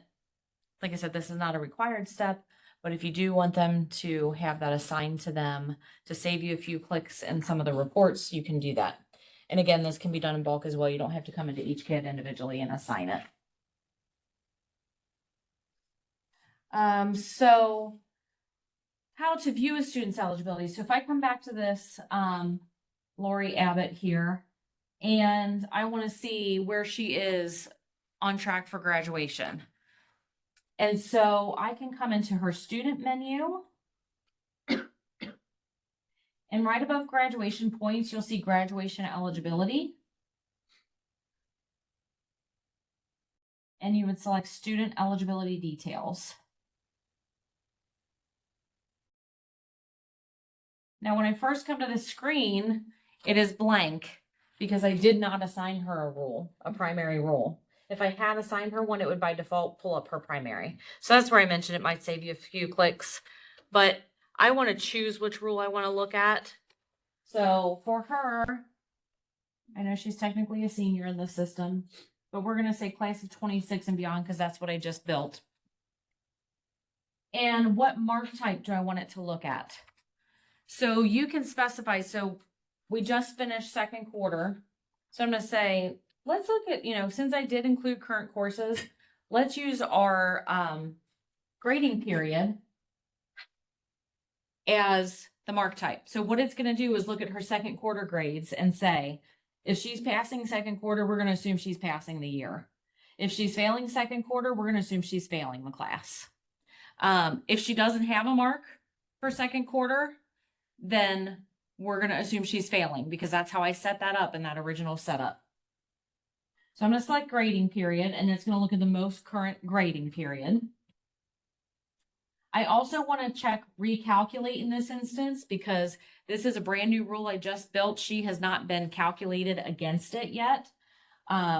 Once she's been calculated, we don't need to recalculate her until we have new grades or a change to the rule. And I'm going to check show details so that I can see it's not just going to tell me met or unmet. It's going to give me the details of how she met it or vice versa. So once I click view, it is going to break it down line item by line item for this student individually on the rule I created. So you'll see my first item was English. That's what appears first here. And it shows that she has met. 4 is required. The student has 4. So she is met. And that's because she's passing her current English course, I'm assuming. If she's a senior, she's currently scheduled in her 4th English and is passing it, so she's met. Math shows she's met. Let's see if I can find one that's unmet to show you what that looks like, because you'll see the overall result at the top. On the top right corner says not met. So she's not met the rule as a whole, but line item by line item, it is showing us if she is met or unmet. So she has not met our advanced science criteria. What's required is 1, she has 0 in those categories that I selected. PE, she has not met. Total core credits of half. She has 0. Exemption is true, and hers is marked false. So it shows you line item by line item where the student has met or unmet. So it gives you that overall result, but it also gives you each line item. Yeah.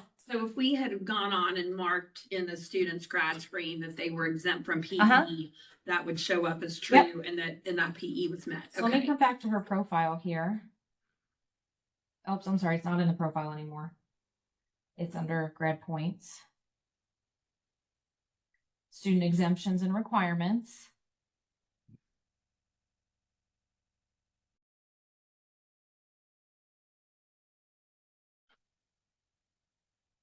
And let's say we caught that, because this is the purpose of this. You go, I know she's already got her PE requirement. Why is it saying unmet? That means something you're reporting is incorrect. And so that's the purpose of this, is to try and help catch some of those things to cross-reference. So if I come into her profile and say, oh yeah, she took the PE waiver, we must have forgotten to mark her. You come into her EMIS graduation elements and exempted from PE, we're going to change to yes and update.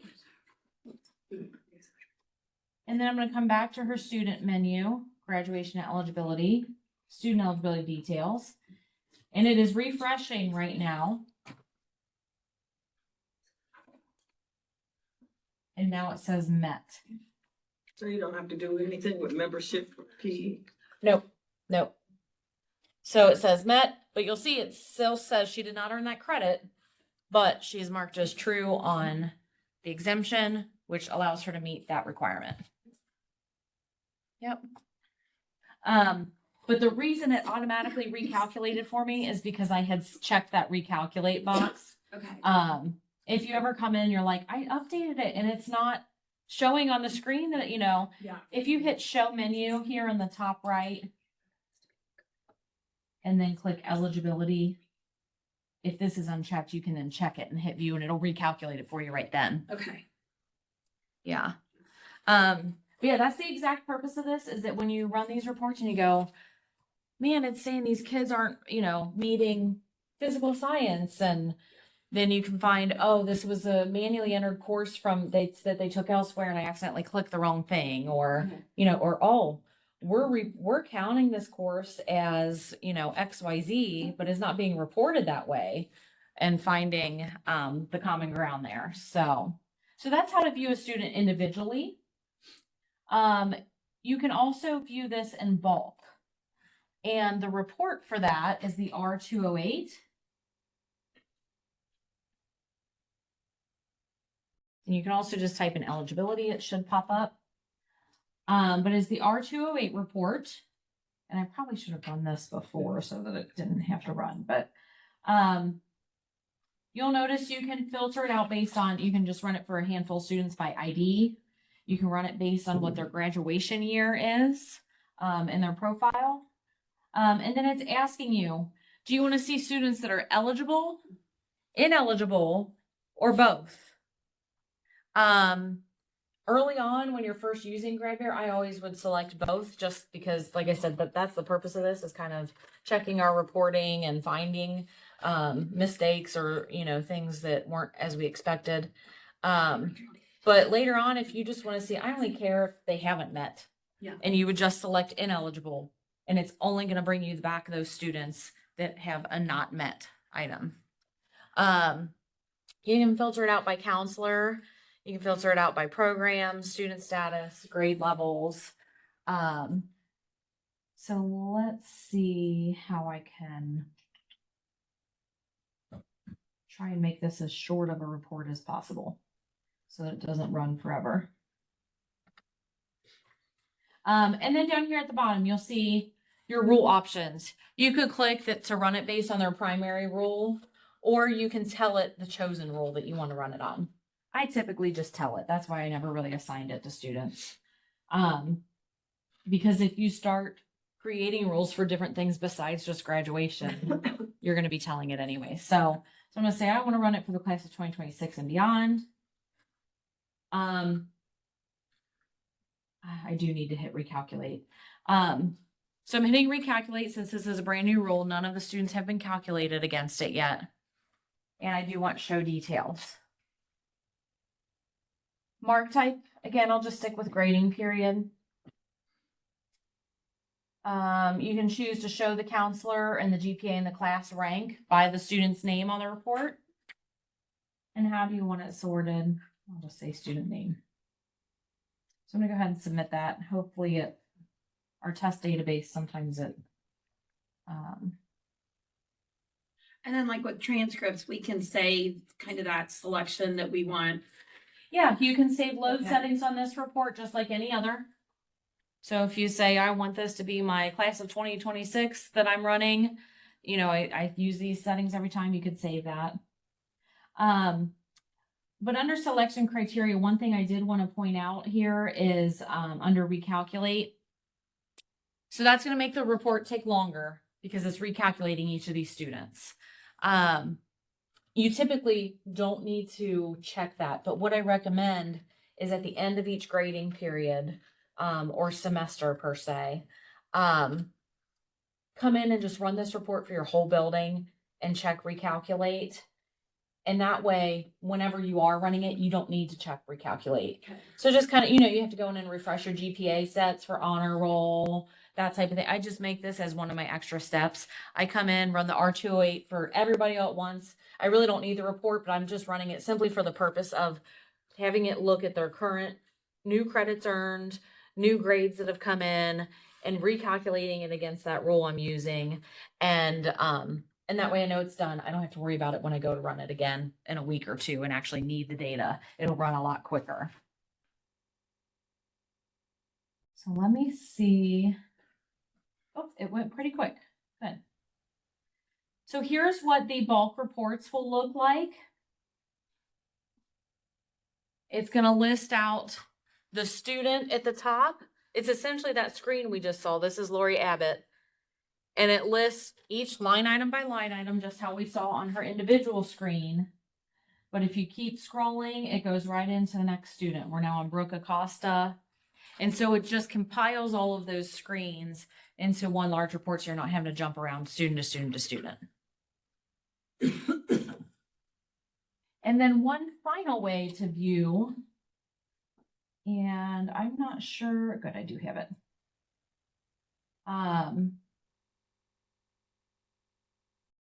One final way to view,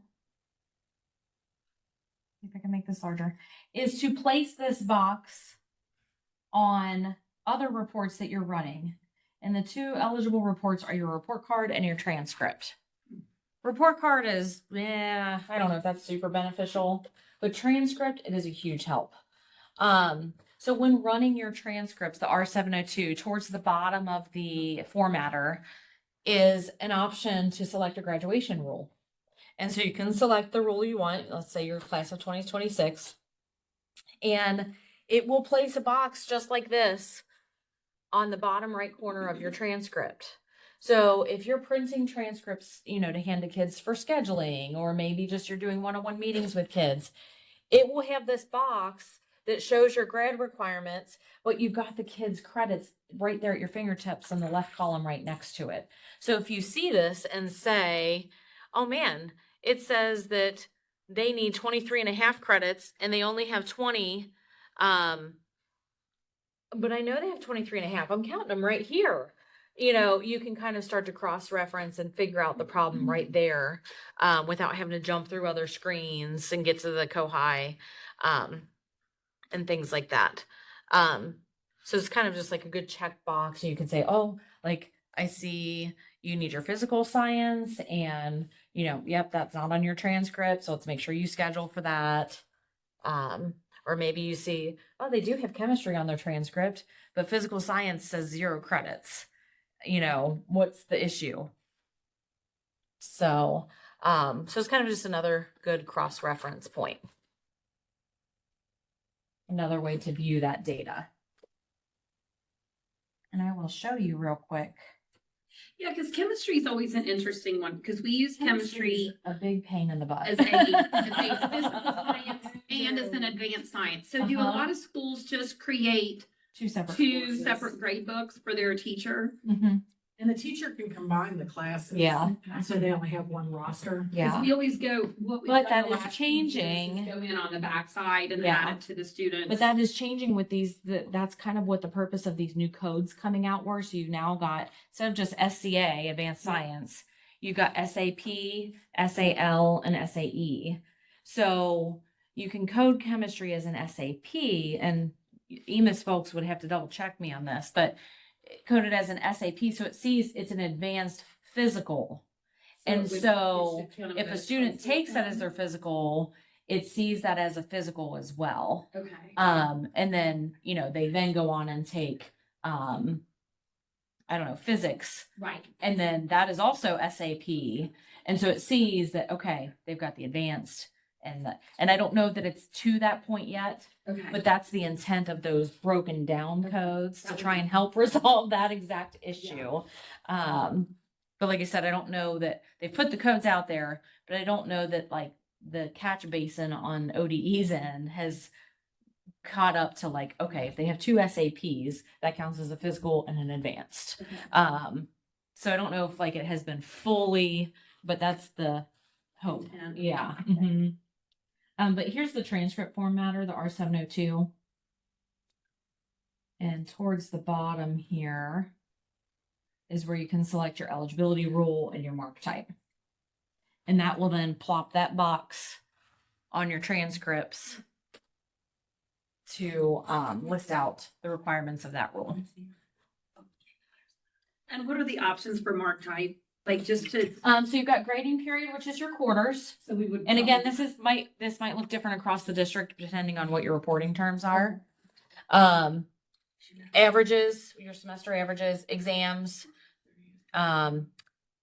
the final marks, and then interim marks. So if you're a school that does still collect interims, and let's say, towards the end of the year, you want to check on your seniors and make sure they're all not failing fourth quarter, you could run the rule on interim and, it would say not met if they're failing their interim mark of fourth quarter.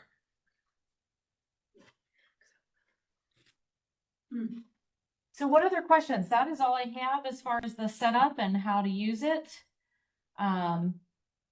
Any questions on that? It's a pretty nifty tool. There are some downfalls to it. Like I said, you can't put, it says it does have an assessment element. I think you saw that.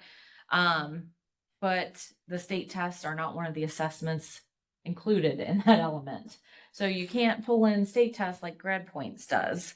But if we were like our ACT or SAT, so if we were trying to believe run that the is honors one in diploma there. rule, Let me look here.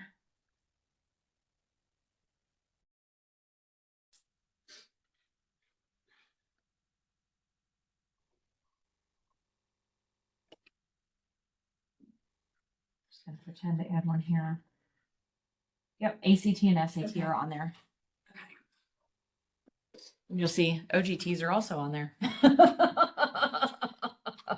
If anybody wants those for any reason. I'd rather have those in the EOCs. Right. And it does state end of course assessment, but it's kind of just like a limited, it's not gonna be able to track it like your Okay. grad points. So you can put like a minimum score, but it's not gonna catch your alternative, Okay.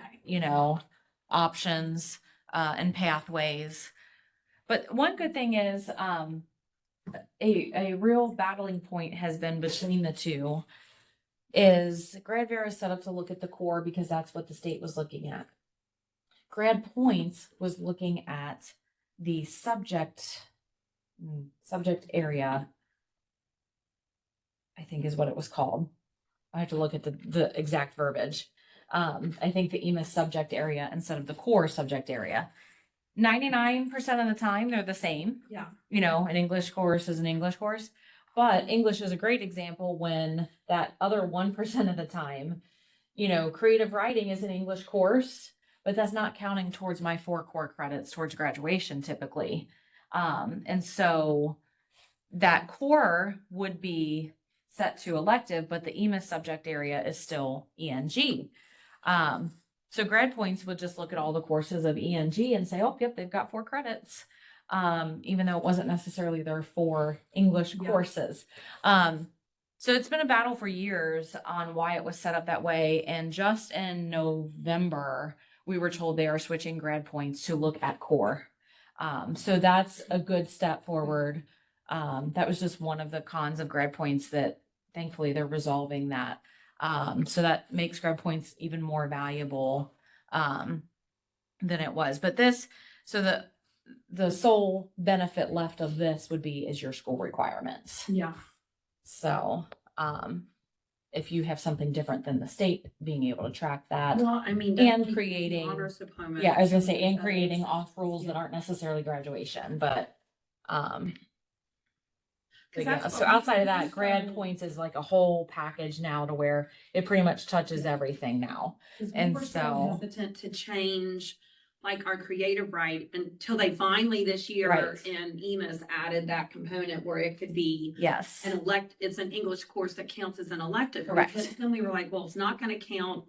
So then when Beth and I were looking at that grad Right. point screen, we would Yep. be like, wait. we Yes. want the kid to So it'd be think they have- frustrating, yeah, and we've fought with them on for Yeah. years on that. And so thankfully they are finally changing that. So that makes grad points a great whole package.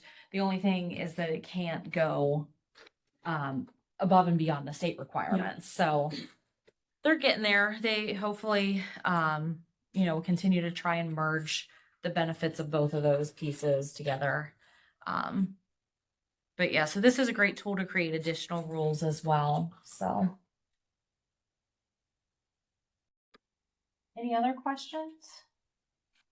And like I said, I'd be happy to stay back if you've started to kind of create a rule and want help finishing it, or any questions on that, or we can set up time if you send us your grad requirements and we'll build that out for you and get it set up.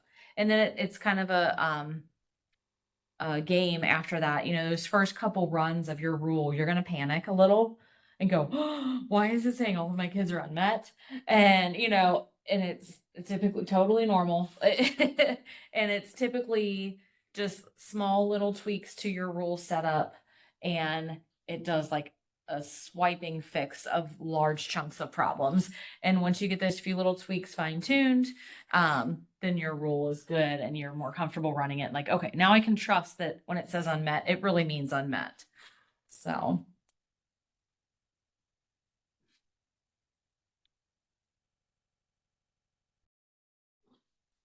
That is all I have for you today. I do want to bring back up, I was gonna say, do you have the answers to some of those questions? well, I nailed it down to I really only have one question. Okay. They We all still have to intertwine. do it the same thing. So I'll share my screen so you guys know what I'm talking about, and then I can explain what it all means. So, presentation back up so I can point out where I was at.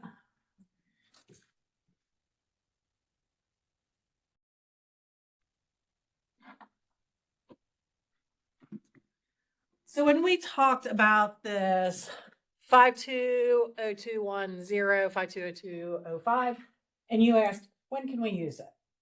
And then we got down the line and we started talking about the Iowa state testing. That's what that's used for. So if a student comes in from a private school and they've met the requirements through the Iowa state testing, before this year, before this release update, what people were doing was they were entering the information into students' EOC screen so that it would show that they were competent here. Now you don't have to do that, just entering the membership codes for those students. So the 520210 is for Algebra 1 and the 520205 is English 2. If you enter those membership codes, one or the other or both, that's where you're going to get this competency check off. So you don't need to enter it into the EOC scores anymore. That was creating an error to begin with, because they would send it up to state and they'd be like, error, and they'd be like, okay, ignore, because I got the membership codes in there. I understand why it was entered, because counselors wanted to see the competency here. So we don't put any of their Iowa stuff in that. No, you would just enter those membership Okay, codes. even for like, we can just click the science, if they met the science Iowa, we can give them the state seal just by checking the seal box. And Yes. the error is coming from using the assessment screen. Correct. Okay. So, again, that's just for those Iowa students, those two program codes. One thing about so say you have a junior come in with their Iowa scores and you put those in, you have to do that again next year. Like those codes they don't flow year to year. So next year you have to enter those codes again. So just make sure that you keep a list, and at the beginning of the next year, put those codes back in. Or you can always go back to that code and see who had that membership the previous year and copy those memberships over as well. But that all those things that we had, it boiled down to those 2 items. I ended up with 2 questions and they were connected together. So I knew there was something with Iowa. Didn't make that connection. Until like Kimmy and I were talking, I was like, oh my God, this has to do with an email I got with Karen a while ago. So yes, I that's have what a that's question used for. on that. Yes. So it won't show up on the assessment screen at all. Mm. So what if, like, our principal calls and asks, saying they haven't passed and want them to take the test again? Is there someplace we can direct them to look? They would have to look at the student membership screen. Yeah. That they got that through their Iowa State testing. I'm not saying that you can't still enter them on that screen. Just let your EMIS person know that you are. The reason that people were doing it in the past was to get this. But if that membership code's in there and it's not on the assessment screen, you could direct the principal to here, say, is it checked off green here? I know they don't have an assessment, but if it's checked off green here and no assessment score, more than likely they passed it through Iowa coming in as a private student. And these are usually just the private schools that offer that Iowa that are within Ohio. Does that answer the question on that? All right, perfect. Just want to make sure. All right, well, that's the end of our session. So if we don't really have any other questions, I'll send out some notes. Oh, we got Jeff in the back. Jeff has questions. So this isn't really a Stanley Cup, but It is looks not. like It's a Stanley brewmate. Cup. It's a Do you brewmate. Feel that you're above us and you're Just pretending slightly. to have a Stanley Just slightly. Cup? Once I get stickers on it, it's going to send me soaring. It's like in English, it's a brew mop. They do make this. I've been getting ads. It's BR field goal post MATE. Yeah, It's brewmate. a field. How do you pronounce field goal post? Do. I'll pass this around. Brew. We'll see the field goal post. Brewmate. But Glad I was able to clarify that with you. Got another question, Jeff? Yes. why is this so freaking complicated? Bureaucrats. That's why. People not in education telling educators what to do. Okay. There you go. Yes. That's why. Jeff, anything else? No, How about you just- now that you're in here? that's it. I'm tapped out for the day. That's it. Ready to try. I'm ready for it. Yep, exactly. I only heard the last part of it, and all I heard was like 1, 2, 3, 4 membership, 9, 6, 7, 8 membership. 528-205 and 528-210. Exactly. Clear as mud. Clear as mud. And you sent that out to everyone? Yeah. Is this And- something that like counselors do, the secretaries do, the EMIS coordinator does? For what? Like who? Like who does? Depends it? on your district. Some most districts, it's the counselor. Okay. Because they're the ones that are having conversations with the students and kind of knows the students best. If I had a big stuff of bulk stuff I wanted to update in the system, let's say I had 30 kids that came in with Iowa testing. I know that's never going to happen, but just say they did. I might reach out to my EMIS coordinator saying, hey, instead of me hitting the screen 30 times for 30 students, can you load this up? I meant like the rules and the verifications. Oh, yeah. A lot of times it's the counselors.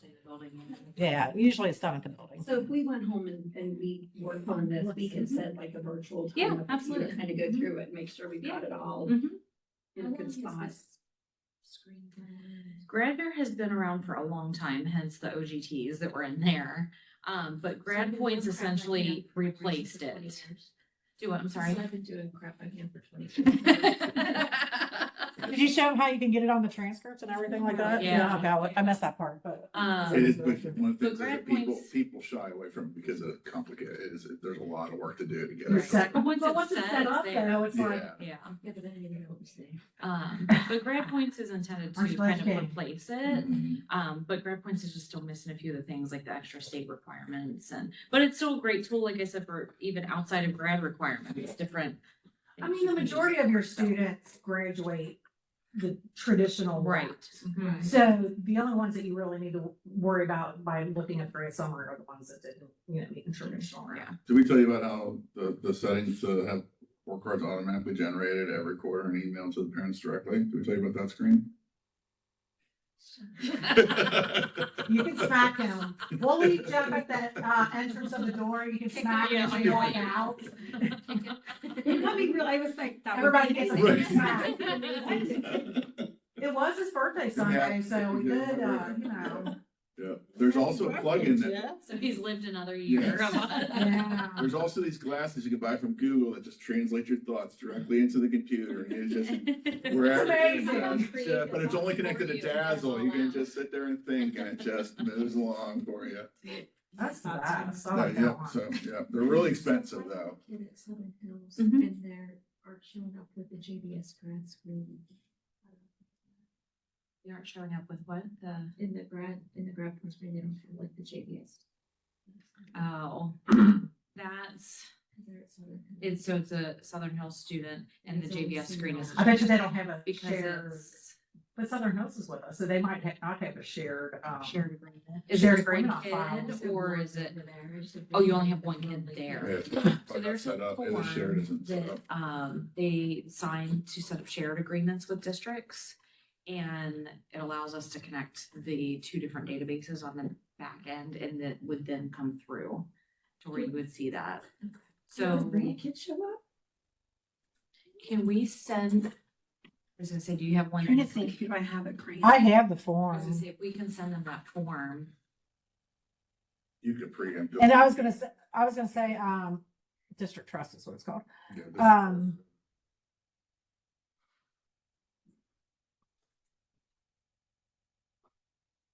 Yeah, you don't have it with Southern Hills. These are all, What about Grant?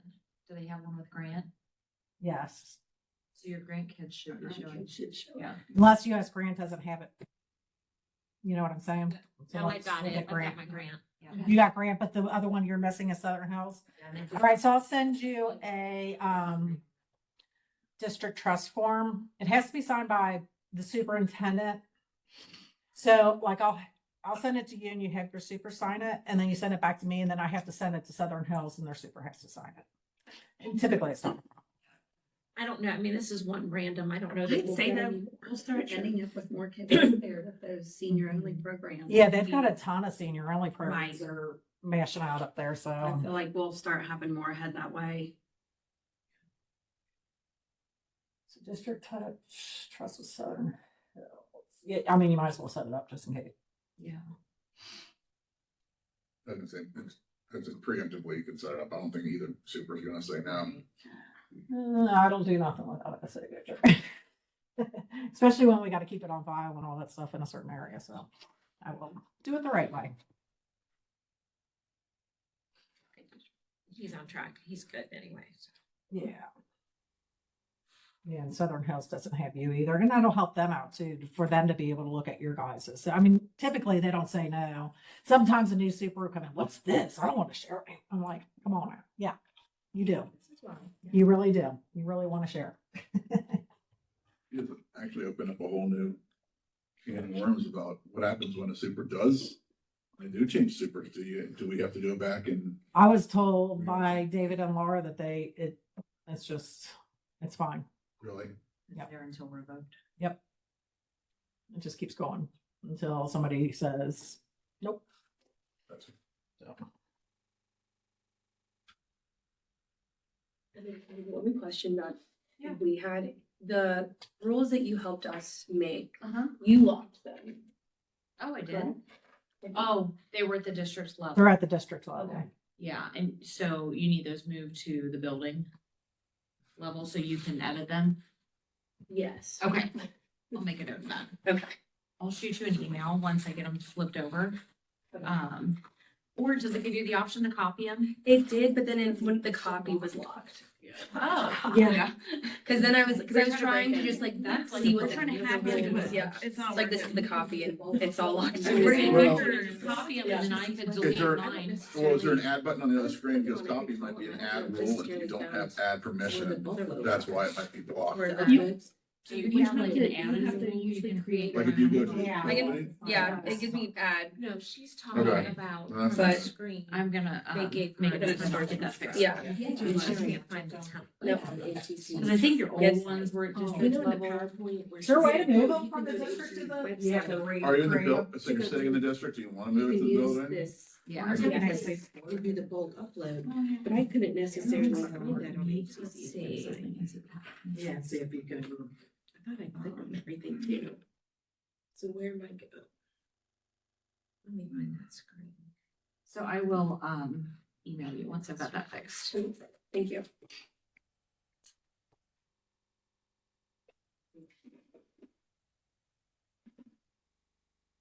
What's that screen? What are you? Remember she said we could, for the graduation students. Yeah, she said. Okay, seems like we're, all wrapped up. Yeah, all the. No questions online? Yeah. Right, I'm gonna end our recording, and I will send that out later today. Other stuff, and then send it over to us. Yeah, no, it is.